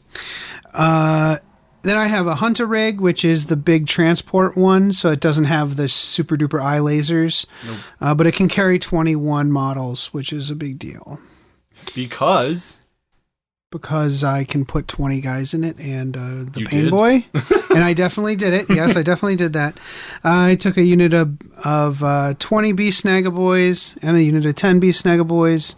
And there's also the Squig Truck, which is my truck that's made out of a squig. It's painted purple and Leviathan colors. And I have a unit of Gretchen, because Gretchen are great. Gretchen are really cool. Yeah, they are really cool. They have that ability to generate a CP if they're holding an objective, which is pretty freaking cool. Yeah. They really, I feel like they made sure that people want to take the troops. Yeah. In the battle line units in the new edition, personally. Yeah. So that's my Crusade force. I used all 1,000 points of my supply limit. I don't know what people are complaining about. I think it's very easy to use up supply limit. Yeah. Those of us who have played AOS have learned how to massage the points here and there. Yeah, you manipulate it around and get it to fit, because I believe we are both fairly big into AOS as far as our playtime. Yeah. What's your Crusade force look like? So my Crusade force, I took the box from Leviathan, and I'm using everything in the box with the exception of the 2 Rippers, which we might be using very soon. And thank you to Games Workshop for supplying the that box. Unfortunately, we had to wait until like the release day for you to start building and painting them because reasons. So, but yeah, so the way it breaks down is I'm bringing a Winged Tyranid Prime. I'm bringing a Neurogaunt with a Neuro Tyrant with 11 Neurogaunts. I'm bringing 2 separate units of Termagaunts and the new sculpts because they look great. I'm bringing 5 barb gaunts, which are very intimidating, and they can do a lot of shooting. I'm bringing 3 Von Ryan Leapers. I'm bringing the Screamer Killer, and I'm bringing the Psychophage. So much. Make me angry. Because the box set for Leviathan is only about 800 points. I had a couple points to spare, so I ended up bringing a Maliceptor for both its psychic or psychic might, because I need stuff to break trucks, which I still need more, and for the fact that it's Synapse to add a little bit extra, Okay, some zhuzh in there. Okay, but then I also brought with it the Neuro Tyrant. I brought the Alien Cunning ability. So, and what that does is after we've rolled a determine, I believe it's rolled a determine first turn, you get to redeploy 3 units. Not D3 units like it used to be, which, again, I'm comparing old to new, which I'm trying to stop doing. But, yeah, so you get to just redeploy 3 units. And it's really nice to do that with the Von Ryan Leapers. And if, like, your big, like, my Screamer Killer was kind of out of position in the beginning, and then he got put into a worse position because I'm not a good player. But, that's just how it works. So, okay. So nice. And then we decided, okay, since I had been winning and stuff, I believe that's why we decided. No, did we roll off to see who's the attacker? We rolled off to see who's the attacker to determine who get to pick the mission. But that we played. Yeah. So you were technically the attacker in this one. Yeah. Which you picked the Rotting Biomass mission, which I thought was a really great mission to pick because it's basically the 2 of us fighting over what's left of the human population in the wastelands. Yep. So I set up some big hills, some like mountainsides, and a couple of trees. And let me tell you, I am really excited about the new edition terrain rules because even a hill can provide cover if you're behind it and stuff. It's really, really nice. I really appreciate that. And the fact that we're both playing more melee focused armies means that kind of the terrain is not as huge a deal. Yeah. We don't really need line of sight blocking. My shooting is hot street trash, and yours is just good. Yeah, good at best. Yeah. So with we forgot to do the biohazard though. Oh yeah, we did. And that could have affected you, but because I was on the objectives quite a bit in this game. Yeah, well, trucks are great. Trucks are just the best unit in the game. Papa Spot. There you go. Yeah, if you're on an objective and you roll a d6 and it's higher than the toughness value, which all my stuff's toughness 6, toughness 5. Or it could have mattered for my squad that was hanging in the back. Yeah, it probably would have hurt you more than it hurt me, actually. Yeah. If you roll higher than toughness, you can't use rerolls to hit and to wound. Oh, I didn't that's all do that that does. anyways. Yeah, that does fine. Yeah, that only matters for really elite army. That probably.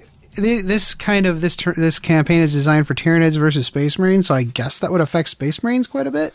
Yeah, so T4, and they have a lot of rerolls. It could matter for some Tyranid units, but I'm not playing that. Yeah, I was doing a lot more rerolls than you. So, the victor bonus for this one was increase your Crusade limit by 200 points. The objectives were at the end of the battle round. Which was weird. Which was really interesting. You got 5 points for holding 1, holding 2, and holding more. Which the timing came into play quite a bit because I was going second in this game, and I think it helped me quite a bit. Still, I did have a lot of mass on those objectives. Yeah. That 20-man squad completely pinning me in my zone was something. Like I said before, when I said that the Screamer Killer was misplaced, it was placed where I could go after the big rig. Well, inside of the big rig is 20 dudes who want to kill a Screamer Killer. Oh, they sure do, because they are beast snaggers. You also get 15 points for killing the Warlord. The objectives, it's cool. All of these missions have certain objectives for if you're playing Incursion, and some of them have additional objectives if you're playing Strike Force. This one reduces it from 6 to 4 objectives for Incursion, which is what we were playing. in there. So it was 4 objectives in no man's land, 1 close to our deployment zone and 1 in the middle, on either side. So 4 objectives. We deployed, and you use your redeployment, but you moved up your Screamer Killer on turn 1, and I just got out and Hail Mary charged that sucker. Yep. Even without WA, I decided to actually leave my Warlord out as a reserve unit and only call my WA when I arrive from reserve. Yeah. Like he's bringing in the reinforcements that are wawing all at once. So we, it wasn't. I pretty much held the objectives, and this is kind of the way it's been with my match play games with Jason, where the orcs get on some objectives, and they're just really tough to shift off those objectives. I think it goes to the idea that right now, because of it being a new edition, you have to learn what works for holding objectives and what works for removing what's holding objectives. Yeah. And right now, I can my force itself, I mean, it's not crazy good at it, but it can deal with bodies. I can't deal with a truck. And I can't deal with a rig, because that thing was tough. Especially because I sacrificed 21 models to kill the thing that could kill the truck and the wagon. I launched 20 boys and 20 Beast Naga boys and a Pain Boss to destroy the Screamer Killer. And I think that was well worth it.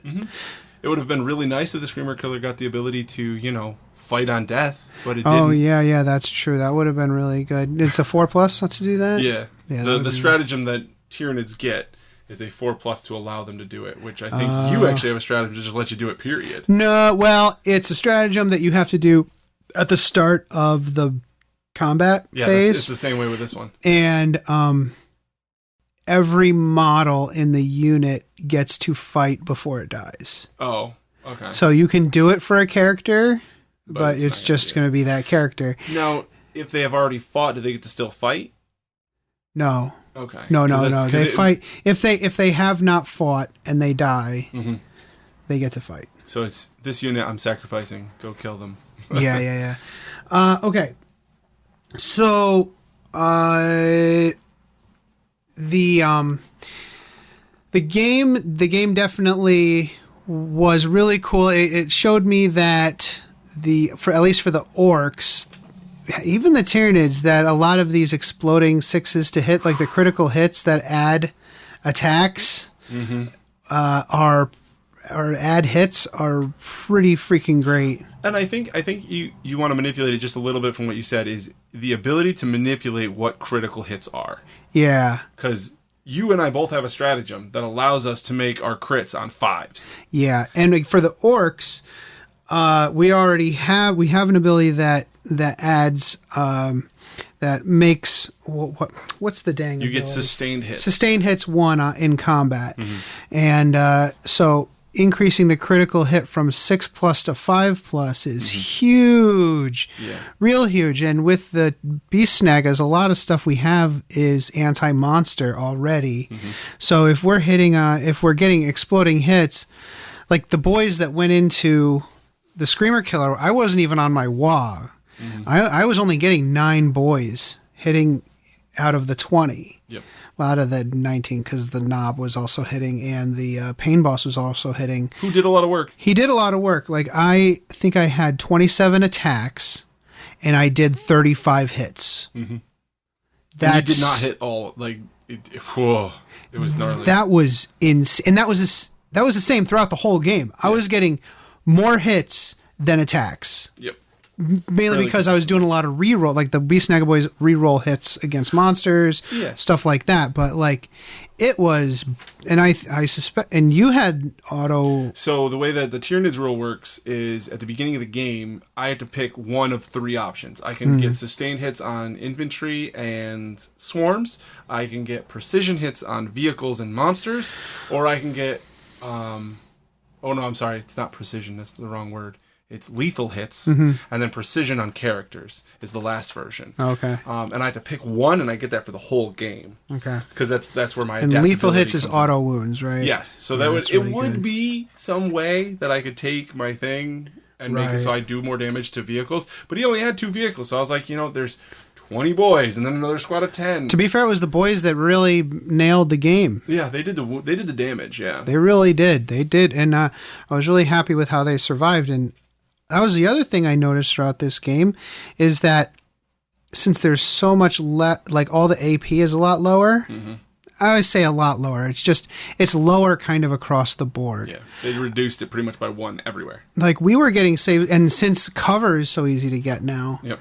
We were getting lots of saves, like even 5s and 6s is gonna add up a little bit. Yeah. So I felt that made it more fun and more interesting. The units surviving just a little bit longer instead of being wiped out. And to lean into it a little bit, the idea, and it's one of those moments where like there's a feel bad moment that can happen if you just remove somebody's save and then you just remove their models. But there's a feel good moment if you just like, oh, I have a 5, now I got a 5-up save and I got a 1/3 chance to save it, and you do. It just feels great. Yeah. And then if you don't, then it's like it's not a feel bad moment because you failed. You didn't get killed, you failed. Yeah, exactly. It's like this roll failed. That's fine. At least I had a chance. Yeah, exactly. You feel better if you at least have a chance. And sometimes that chance turns into success. Mm-hmm. Something happens. And I think that's really great. I like that your monsters can still like kind of shoot out of combat. Mm-hmm.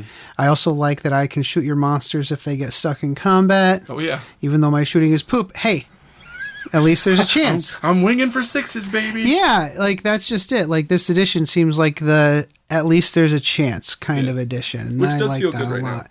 It does feel good right now. So yeah, we talked about the sustained hits and how that's cool. I really like the orcs personally. The orcs feel great. Mm-hmm. And the beast snaggers are a lot of fun because they're really tough. Like they pretty much have feel no pain across the board. Like the squig riders are 5+ feel no pain. The fact that they're toughness 7. Yeah, toughness with 7 with 3 wounds is like you just look at them and you're like, that's not a lot, and then you go to shoot them, you go, but it is like.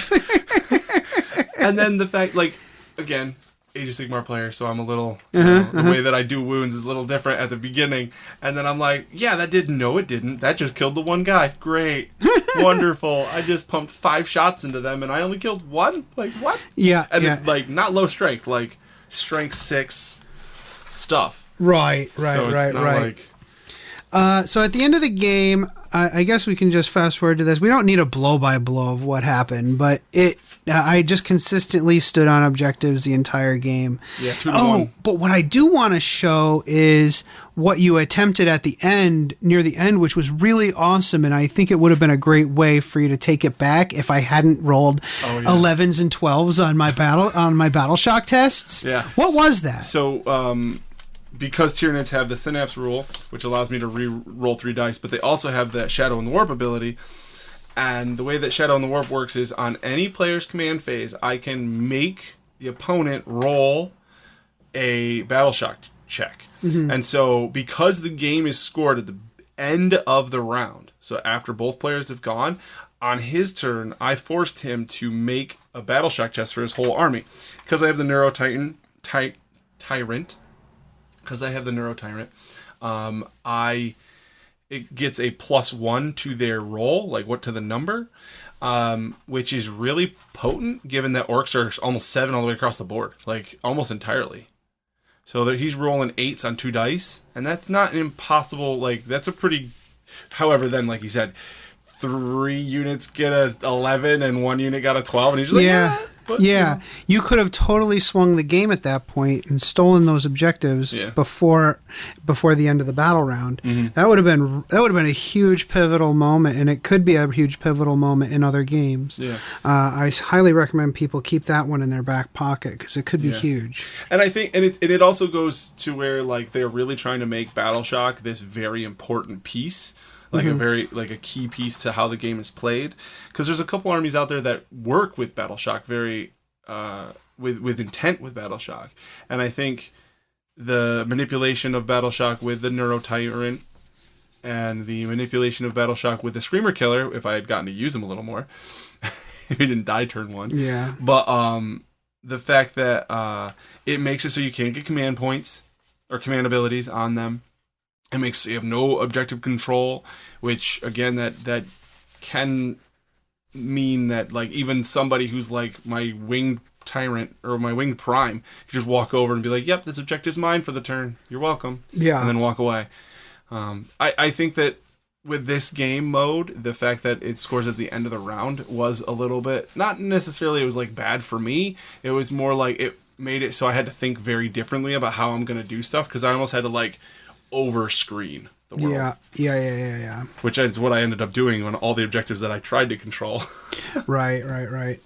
Well, I had a lot of fun playing this one. So I collected more biomass than you did. We're eating well tonight. We're having a nice barbecue. Not only are we eating all the rest of the people, but we're eating some Tyranid as well, which is delicious. The monster, he looked at every monster, said that looks delicious. I'm going to go eat it because he killed them all. Yes. Oh, yeah. Let's bring that up. Yeah. Our agendas. So the agendas I picked were monstrous targets. And cleanse infestation. Now let me take a very quick break here. Cleanse infestation doesn't mean we were actually cleansing the infestation. We were collecting food. We're going to the grocery store. So throughout the game going to the grocery store, the Gretchen collected some groceries, and the truck collected some groceries for two experience points each, which was really nice. And for monstrous targets, I did manage to kill all 3 of the big monsters. Yep, you did. Ironbiter Squad, which was the big 20 model unit that killed the Screamer Killer. Hogsnick's Boys, which are the 10-man unit that were in the truck, they killed the Brain Bug, right? Psychophage, so they got 2 XP for that. And the Iron Jaw, like one of my Squig Hog Rider units.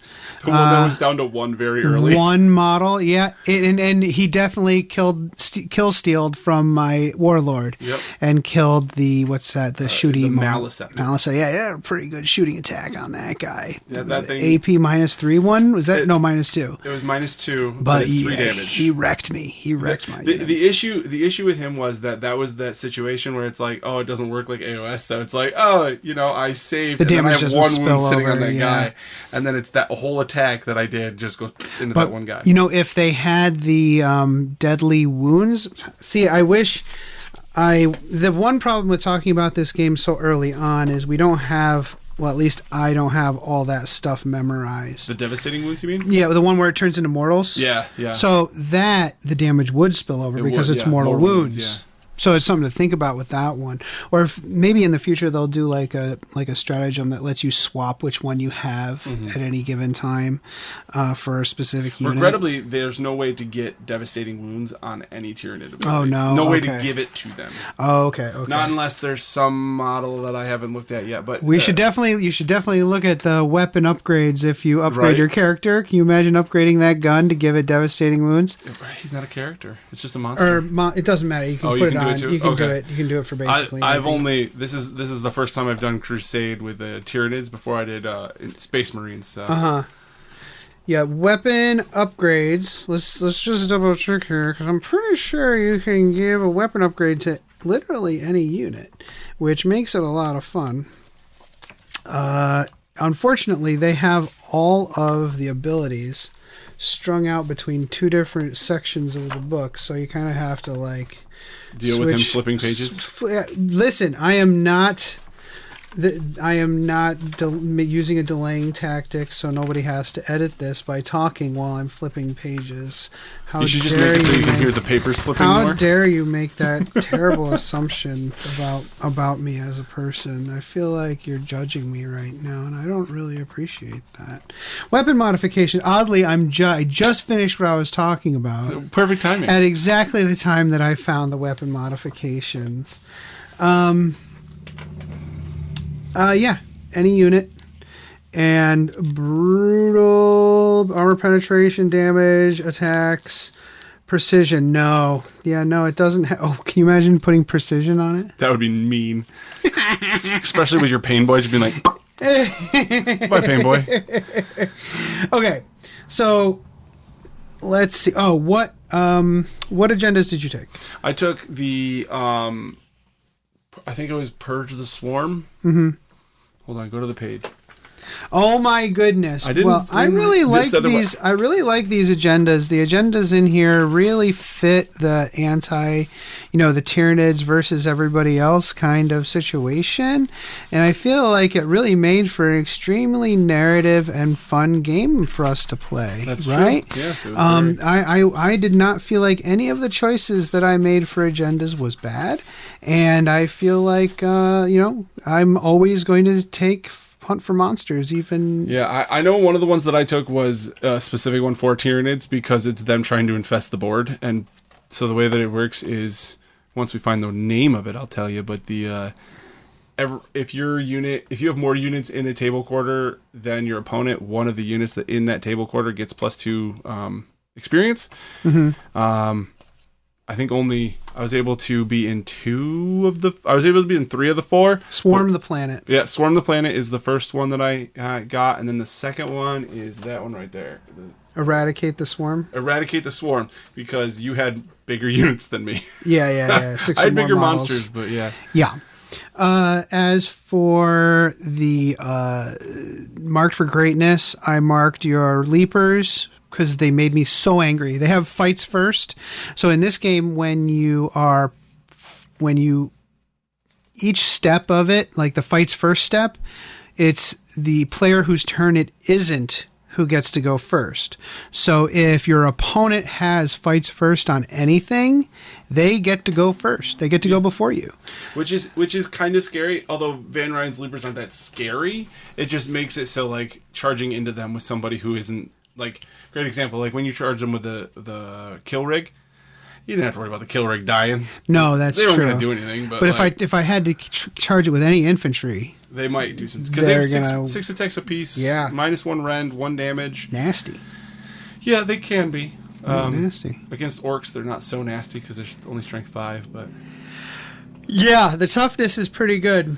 Yeah. Toughness is pretty good. I would be interested, not overjoyed, to play someone with a lot of nasty shooting. I think the orc boys might still take a serious beating from that. I think so. I think your big squad would be okay, because with that pain boy in there, they just take it on the chin and be like, okay, we're good. If I were playing against like Space Marines or something, I would pick some more shooting. Mm-hmm. I think like some guns or something, like mech guns or I don't know. Some units that have better shooting, because to take down some vehicles before I get out, because I do not think getting out of the kill rig against an army of shooting Tau without guaranteeing a charge that ain't gonna work. Yeah. Okay, well, I had a lot of fun with this one. We're gonna eat some pizza, and I think we're gonna try to play another game. I believe that is the intent. I did the unit that you picked for greatness, my large unit of boys, my 20 model unit of Beast Naga boys, did level up. Now, I do have a question, and it's a rules question. When it comes to, if I pick that unit, does the Pain Boy get the bonus as well? No, because you attach it in the beginning of the game. So I have to be like specifically that Pain Boy was not. Yeah. Okay. The Pain Boy will be its own, because they're not attached for the rest of eternity. Yeah. It's just from game to game. Okay. So I rolled on the infantry up battle traits, and I rolled battle scarred resistance 3 times. I rolled a 1 3 times. They already have a 6 up, feel no pain. So instead, like we could have said, oh, maybe let's make it a 5 up. That sounds too strong. I think what we could have done, and hindsight is something, but made it so the next time if anybody in that unit gets the killed, like they die, they roll a 1, they can discard it. Oh, that's a neat idea. That would be a neat idea. It wouldn't be very good, because like if they don't die, then you never need to worry about it. Well, they're always going to die, buddy. But when we finally got not a 1, we rolled what I believe is going to be a somewhat game-breaking ability, and we may have to rethink it in the future. Yeah. Vanguard Espionage on a unit of 20 Beast Naga boys. It gives them Scouts 9 inches. Yep. So which is super kind of crazy. Yeah, because if we understand correctly, when they get in that kill rig, it gets Scout 9 inches. So game starts, they're 9 inches closer. which means they get out and they're going to make their charge. I'm not sure how I feel about it. We'll play with it and we'll see if it's not fun. If it's not fun, we'll like make it 6 inches or something. Yeah. So that was what I rolled. I also spent my last because I got 3 battle scars. I spent 3 requisition points to just ignore the battle scars because no thank you. I did spend 1 battle scar to turn requisition point. one requisition point to turn the 20 model unit of that would be Beasts. Iron Biter squad into Tyrannic War veterans and made them monster hunters. Mm-hmm. And it gives them an ability on the tree. The first ability on the tree is actually useless for them because you reroll hit rolls of a 1 against monsters, and they already just get full rerolls against monsters. Which is why the 5-up sustained hits is silly with them because it was great. Because you just got sustained. Yeah, I got sustained hits on the 5s and 6s because of the stratagem that gives it to me on 5s and 6s, and then all the 1s and 2s I re-rolled, and some of those were also 5s and 6s, and it's just the dumbest. He's over there cackling as he's just throwing more dice in the pool of dice. wounds. It's so much fun. Re-rolling dice is fun. I don't care what anybody says. Rolling and re-rolling and having giant buckets of dice is just my favorite thing in the whole wide world. Beast Snagga Boys, I just always get rerolls. But some of the abilities, like the final ability under Monster Hunters it's gonna be silly.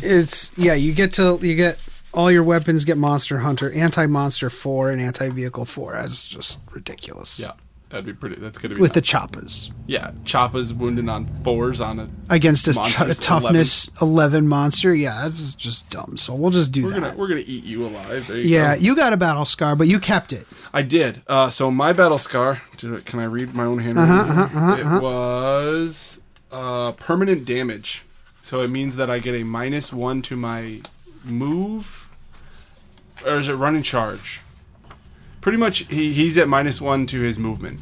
Yeah. Which isn't a big deal because it was on the Maliceptor. And honestly, I moved the Maliceptor far too forward this game, so yeah. Maybe it's best if he's a little bit slower. Yeah, let's assume that he won't make the charge, and then I won't do it. Fantastic. So, I have 2 Crusade points now then, and you have -1. Mm-hmm. So when you play a Crusade game, you compare your Crusade points. I'm a little surprised we have to actually look this up right now, considering it's only the second game, but the difference might be enough. So difference in Crusade points, 0 to 4, it's 0 blessings. Oh, okay. So I'm 1 off. That's okay. You're 1 off, 2 off. 5 to 8 is when you get 1 Crusade blessing. So we'll worry about that in the game after this one. So hopefully I'm going to get some upgrades this game. I know, me too. I think you will, and we're going to keep playing this. I think that's the plan. Yeah, I think it's a lot of fun, and it's going to make me build more models, which is always fun. It's always fun because I haven't really been building and painting a lot of models lately.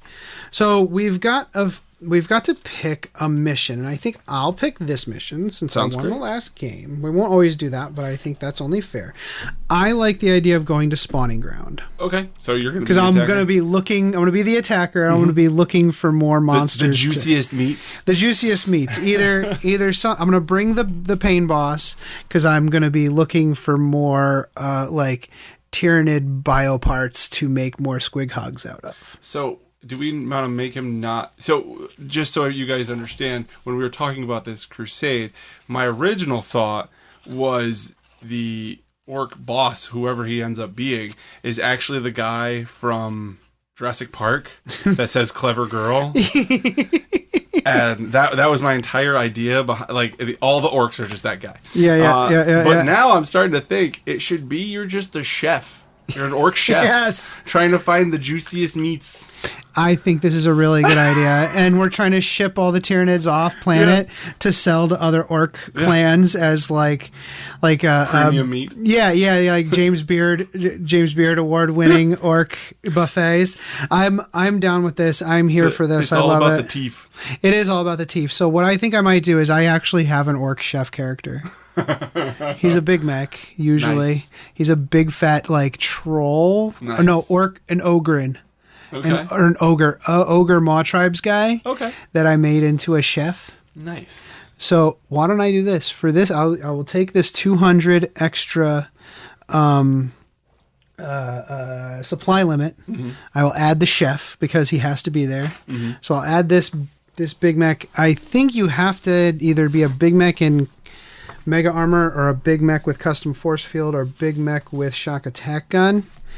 I think I actually have a magnetized Custom Force Field for him, so I'll do that. I'll do the Big Mac with Custom Force Field, and I will do, and that'll be my Warlord, which is just dumb because he shouldn't be. And I will do another unit of Squighog Boys. Okay. Cause I have 3 units of those, and I think it matches the army. Yeah. Hunting down monsters with those guys. Right now, I'm adding because I'm going to use some of my requisition points to add 200 points to my list, and I'm actually because we're just going to go the 1,200 points, right? Let's just do the 1,200 points. If I have enough for an enhancement, I might go ahead and buy it. Mm-hmm. Might go ahead and get it and add that to him. But I'm not sure. I don't know what the points are for a Big Mac with Force. Should have the idea be that like the guy got because he died in the last one, or he was murdered by the Tyranid Prime. He's come back all stitched together, and he's like some kind of like Gazgul Thraka kind of. Right. But yeah, no, I'm gonna add 200 points to mine. I'm adding a unit of Zoanthropes, and I'm also adding the Spawn of Mortrek, the one that plants stuff inside of people. Oh, yuck. Yeah, it's great.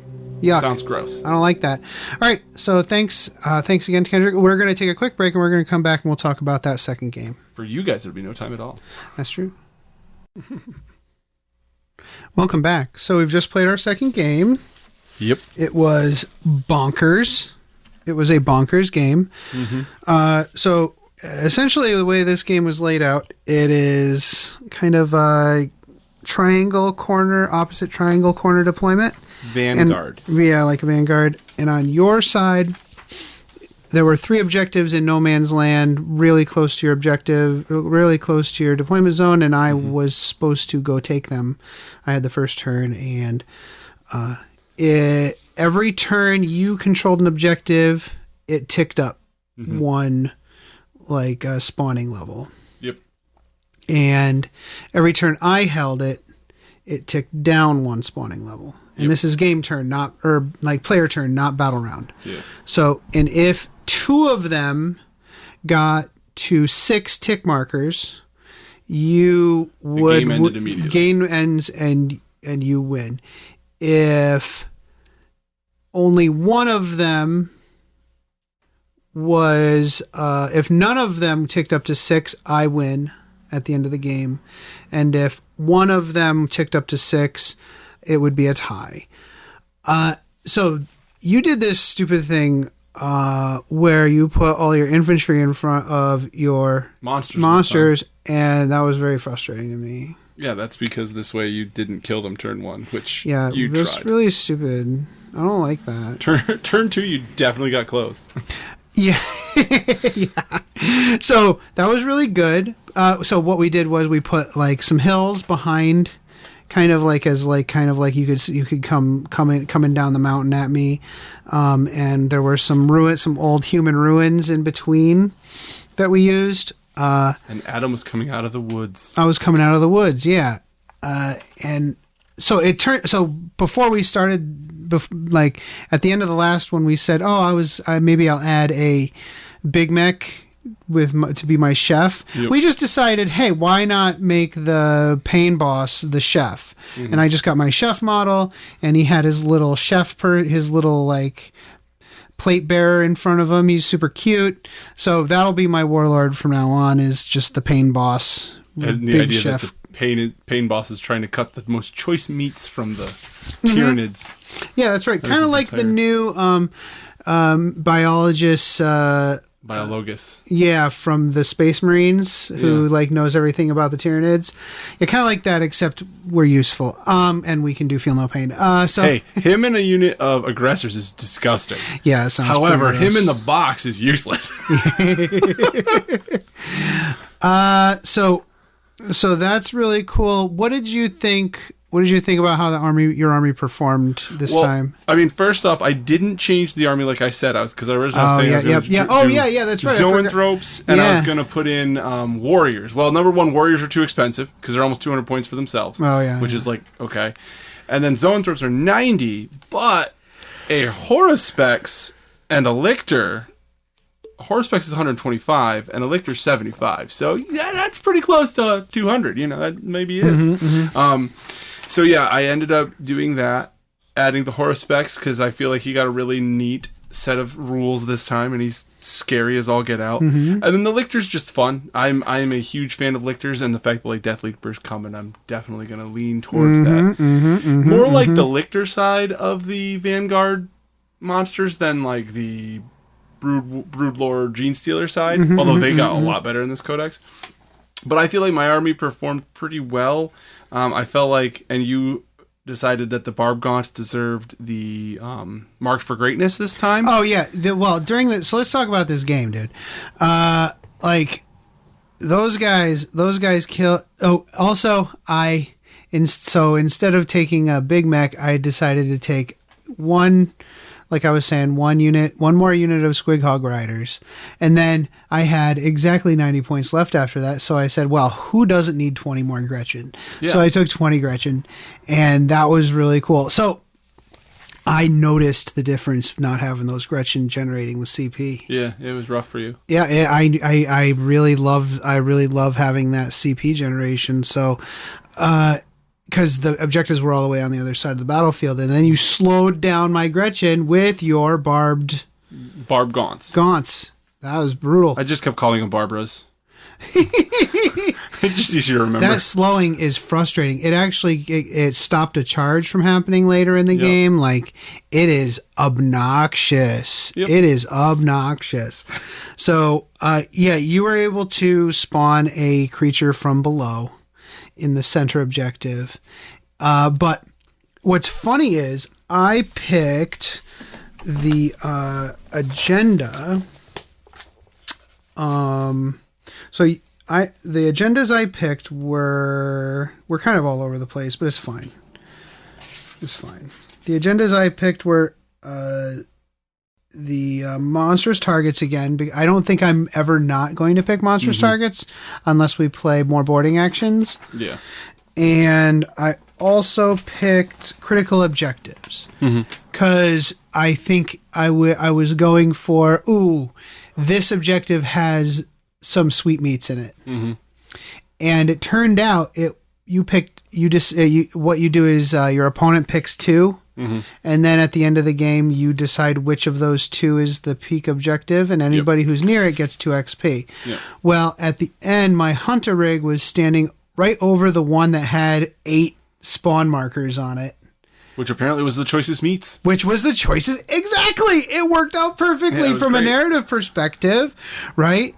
But I was so frustrated this game trying to chew through all those little guys, because by the time I got to your monsters, I had a lot less to kill them with. You also lost a lot of your steam because, like, not necessarily you lost a ton of your models. It's that you rely so heavily on using that wah turn to really, like, smash what is in your way. And you used your wah turn 2 in order to get through all my little guys. Get through your little guys, yeah.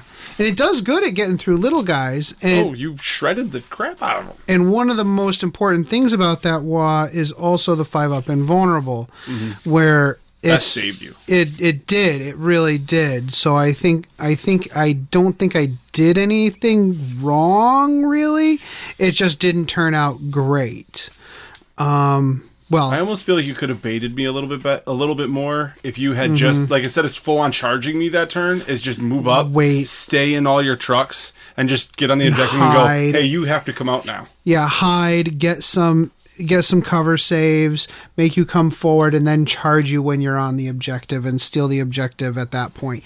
Yeah, I think you're probably right. I think that probably would have been a really good way to do it. But that's like the only thing I see that you did really. Yeah. I think that the knob with, I'm trying to find it, the knob with Wabanner, I think maybe he actually gives you another... A Wa turn? Wa turn, yeah. Or maybe just like the extra attack turn? I don't know, I didn't see him. Yeah, or maybe he extends it. Give me just a second. However, I will say one thing when it comes to the way that your army performed is you pinned me so hard with all those squigs.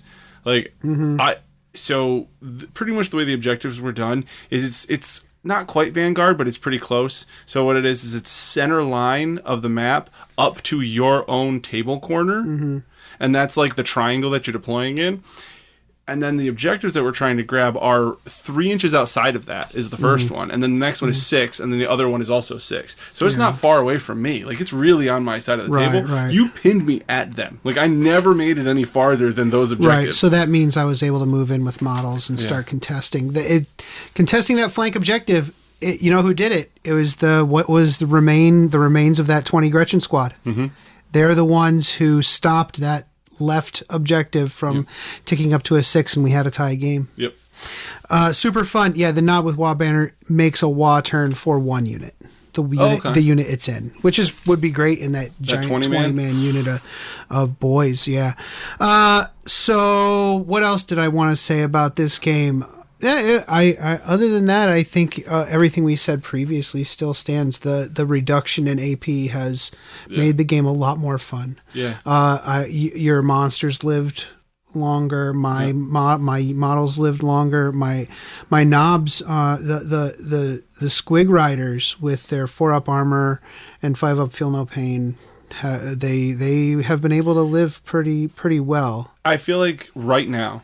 And I'm being very specific when I say this. Right now, toughness really does matter. Yeah, like it does. That toughness change, like, because I know people were complaining. Yeah, like toughness 11, toughness 8, toughness 9. Well, the squigs are all toughness 7. Yeah. Well, like, people were. I've heard people complaining about how Death Guard don't have, like, where's their resilience? Like, where's the disgusting resilience? And I feel like the fact that their Terminators are T6. Yeah. Is really potent. Yeah, like that's a lot. It's really good. And the vehicles and the monsters all being that high toughness, I think that really makes them worth taking. I've played some games with some of the walkers, like the Death Dreads, and I've played against you got a game against Hellbrute. Like the 2+ armor save and the high toughness of those. I feel like the fun models are getting a little bit more fun to take. Yeah. Like you're being rewarded for taking them instead of being you're just taking this for fun because it's going to die turn 1. Yeah. Yeah. Well, I also feel like, as you said, maybe you said it while we were on stream and maybe you didn't, but they made it so battle line units there's something for a battle line unit to do. Like the fact that my battle line units have the ability to scuttle. So like if a model comes within 9 inches, I get D6 inch move. So either I can run away or I could jump on an objective and say, haha, I'm here. Yeah. Or the other one that's battle line, I have 3 battle line units only. Gargoyles, Hormagaunts, and Termagants. I don't remember what Hormagaunts do. I don't really like Hormagaunts. I like the idea of being a melee army. But Hormagaunts I never see do enough. But then Gargoyles I feel like are really neat because they have the ability, after they shoot, they can move. Full move. And they have a 12-inch move. Maybe a 10. I know they can fly. Either way, like everybody has something cool about them. Plus they have a really good objective control. Yeah. So I've heard some folks concerned that like all the armies are going to be flooded. You're going to be flooded with elite armies, people taking heavy support and elite units. But the troops are worth, at least the orc troops are way worth taking. I mean, your boys, they put some pain down. They went up against toughness 9, toughness 10, toughness 11, and they just said, hey, we're here. We're going to do some damage. Oh, they were pretty good. And then being objective control 2 on top of it. Yeah. So, and even the Gretchen are objective control 2. I think the big thing right now, and I don't know, for me, it's a lot about those transports. Yeah. Like, a great example is like a rhino. A rhino now has so much value. Like, after those guys get out, that rhino just sits there and holds that objective and makes it so people can't just go over there and take it from you. Yeah. Like, that's a big deal. Yeah. And it's not like rhinos are easy to take down, because your truck, I tried to kill it as hard as I could. I think the very important thing to remember here is that my 2 remaining Gretchen got a chance to kill a Lictor, and it's been an addition since I've killed a Lictor with Gretchen. Yeah. It felt really good. It was nice. I mean, he was involved in a fight for a very long time with the truck. So my Lictor and so the way that how Adam was saying earlier, how I kind of prevented him from doing anything, I had my Lictor and my Von Ryan Leapers make it so he couldn't scout move very far. Well, yeah, and I think you were at first regretting it because you're like, these guys are just going to die, because all of my cavalry and my vehicles move forward. And we're like, all right, we're going to charge all these Lictors and stuff. We need 3 inches to charge you. Yeah, and I think at first you're like, well, those guys all just died. But I said, but now I'm in short range for shooting. You're going to shoot my entire army. And you smartly whittled down each of the cavalry units, which sometimes you against you, I want to kill entire units because you can bring them back. Against me, if you take out 1 or 2 models in each unit, when I use that stratagem to get to auto wound on explode on 5s, I have to pick 1 unit to do that. Yeah. Right? Well, the other thing is a lot of my stuff can run off of, like my Maliceptor says, if your unit's not at full, as soon as you go to target me, you are at -1 to hit. If you when you go to wound me, if you're below half strength, you're at -1 to wound. Yeah. And there's other things out there that do that too. Yeah. Like in the army. So like I think Tyranids are one of those where it's really, they go for the whole army idea is attrition. Like they're trying to just whittle you down and work on multiple units at the same time. Well, so the aftermath of that game was a tie. So we each only got just the requisition point. I will tell you how things panned out. So I did actually manage to kill 3 of your big monsters. And because of that, this Ironjaw Squighog boys, because of they lasted like to the very end. They were so and they did a whole bunch of stuff. And you gave them the mark for greatness. They ended up with 9 experience. I think they only had. I thought they had 3 from last. No, they have 10 experience. So they had 5, I think, before. And they managed to get a kill up to their 3 kills, and then they also got marked for greatness, and they also got a monster. So yeah, I think they only had 4 last time, didn't they? Yeah, that's crazy. So they would have doesn't that give them 2? Yeah, they would have technically actually leveled up even without the experience last time. Yeah. So I gave them. I rolled mounted gorillas for them, so they can fall back and charge, which is so fun. Yeah, that's fantastic. Then the hunter rig also leveled up. They got that thing got 6 XP. So I rolled a weapon. I rolled on its stick-a-cannon weapon, hoping to get another ballistic skill. But no, I got brutal and master worked. So it's strength 13 and damage 4 now. It'll never hit. It will never hit. It'll be fantastic. And my Sarge Nashjaws, the guy, he gets an upgrade called disgraced. He is disgraced because you mean he was wounded. He was disgraced. What did he get killed by? I think he got killed by artillery. No, because he got killed by the that was the character that the Horospecs snuck up behind and just kind of devoured the whole unit. Yeah, he just got eaten. Yeah, he got disgraced because he came out as poop later. Or no, because That Haruspex, was that Haruspex killed? No. No, the Haruspex was the thing that lived, right? Yeah. So they had to cut him out of the poop. That's why he was disgraced. That is about it. I'm gonna hold on to this requisition point in case I want to do something with it later. I think our next game, maybe just do 1,000 points or something. Yeah, whittle it back down and see where we can go. Yeah. So for me, I ended up using their new version of Slay the Warlord. What is it called? It is Headhunters. So I did Headhunters as my thing, and then I tried to Swarm the Planet again. Oh, yeah. A character is 2 XP. Warlord is 4 XP. So, did you see that? So actually, that meant I still need to do my Screamer Killer then, because he only got 2. So your I still need to Screamer Killer update my needs to Screamer Killer. roll. Oh, I love that. I love rolling on camera. All right, this has lobster on it. Ooh, that's lobster. Yeah, let's roll you rolled a 4. What kind of upgrade? So it's going to be a monster upgrade. You want to get a monster? Because I'm not going to spend the requisition point to make it one of those striding behemoths things. Right, fair. All right, let me see here. Is it character? It's a monster. There is no monster. That's striding behemoth. Oh, really? Only. Okay. But is he a character? No. No. It's not a character. It's not a leader. They don't have monster here. That's mounted. Oh boy. Yeah. So it has to go into striding behemoth. It's kind of frustrating. That is somewhat frustrating. Yeah, I agree. So maybe is there just there's only infantry unit? Yeah, infantry. Yeah, there's no just monster. There's no. I don't think there's vehicle either. No. Mounted infantry, striding behemoth. Yeah. Nope. There's vehicle. Huh. Well, that's interesting. So maybe I'll just do a weapon upgrade? Yeah, you could do a weapon upgrade. Let's do that. Him with a weapon upgrade is silly. He only has 2 weapons.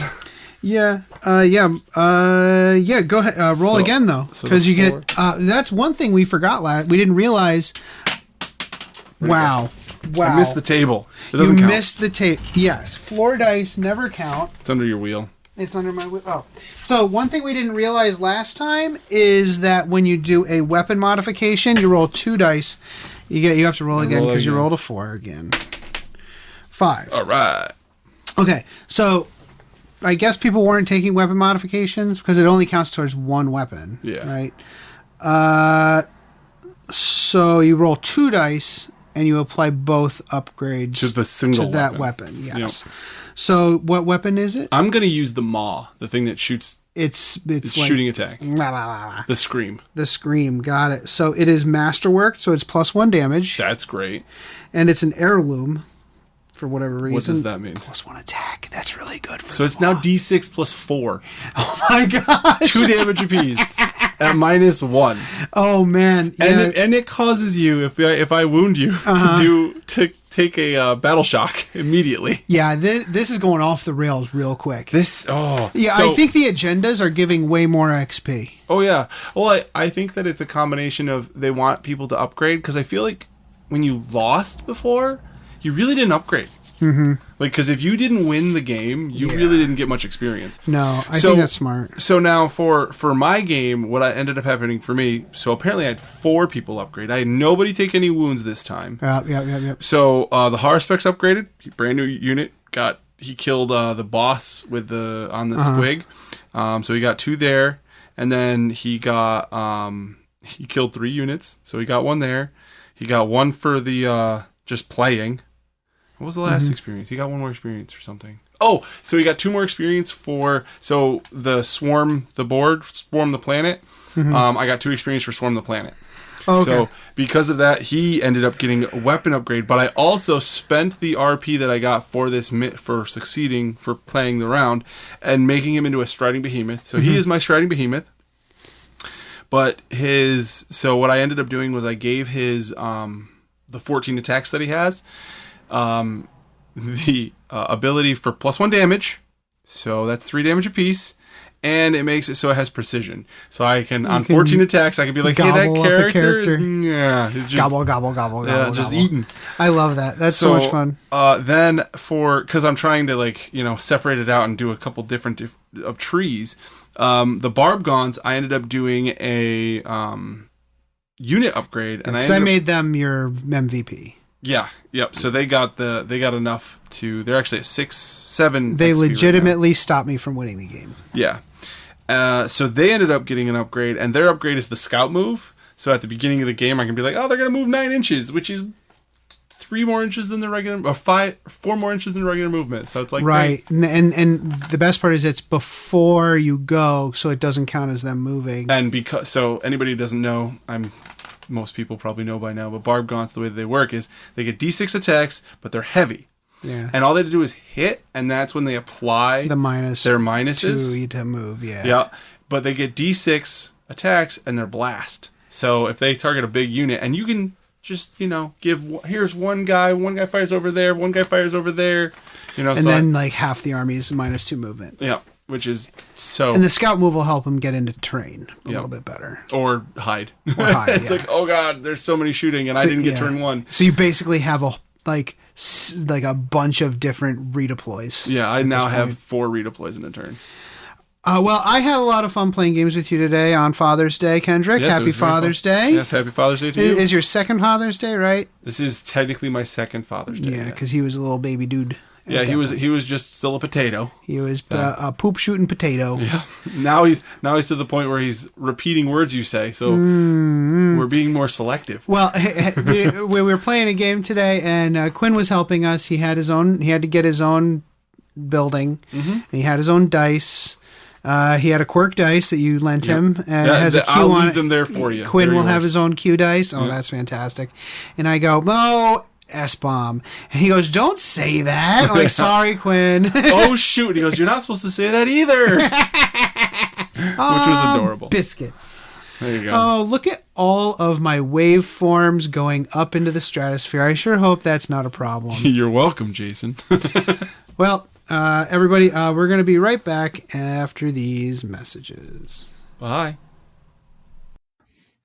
Oh, we've reached level 6. All right, welcome back. We're going to have some games of Combat Patrol. Yep. I think that'll be fun. But also, I would really like everyone to have a think about any narrative topics that you want. Any factions you want to talk about for 10th edition, that sort of thing. Some of the stuff we did before.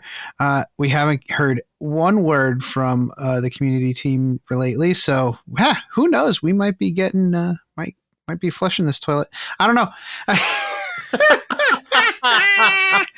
No, I honestly think that the product release is not going to be.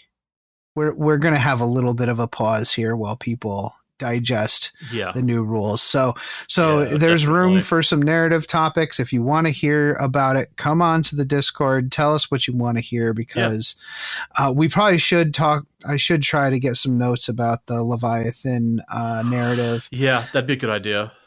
Something like that. But honestly, it's exciting times. And we'll definitely have more coverage coming up. But until then, play the game the way you want to. Food's here, probably. Yeah, they should be delivering. Like, they just texted me saying, we're on our way. So. All right, we nailed it then. Nailed it.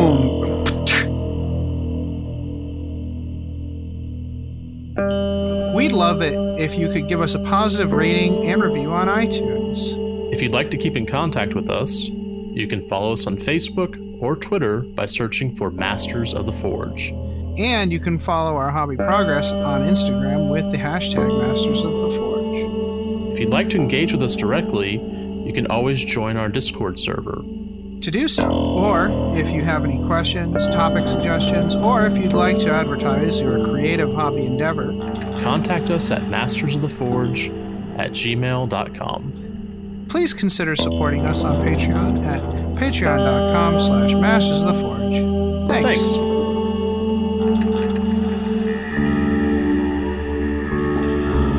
This podcast is protected by the Creative Commons Attribution, No Derivatives, Non-Commercial International License. More information about this license and contact information if you have any requests can be found at our blog, mastersoftheforge.com.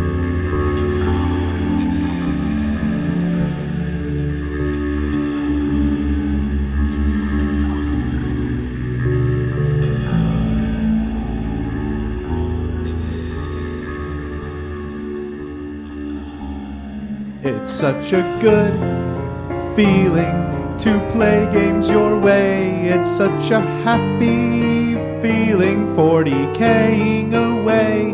And when you throw dice with story in mind, it's such a wonderful way to unwind. It's a good feeling, a very good feeling, the feeling you know that we'll be back when the fortnight's new, and we'll have new ideas for you, and you'll have things you'll want to talk about. We will too.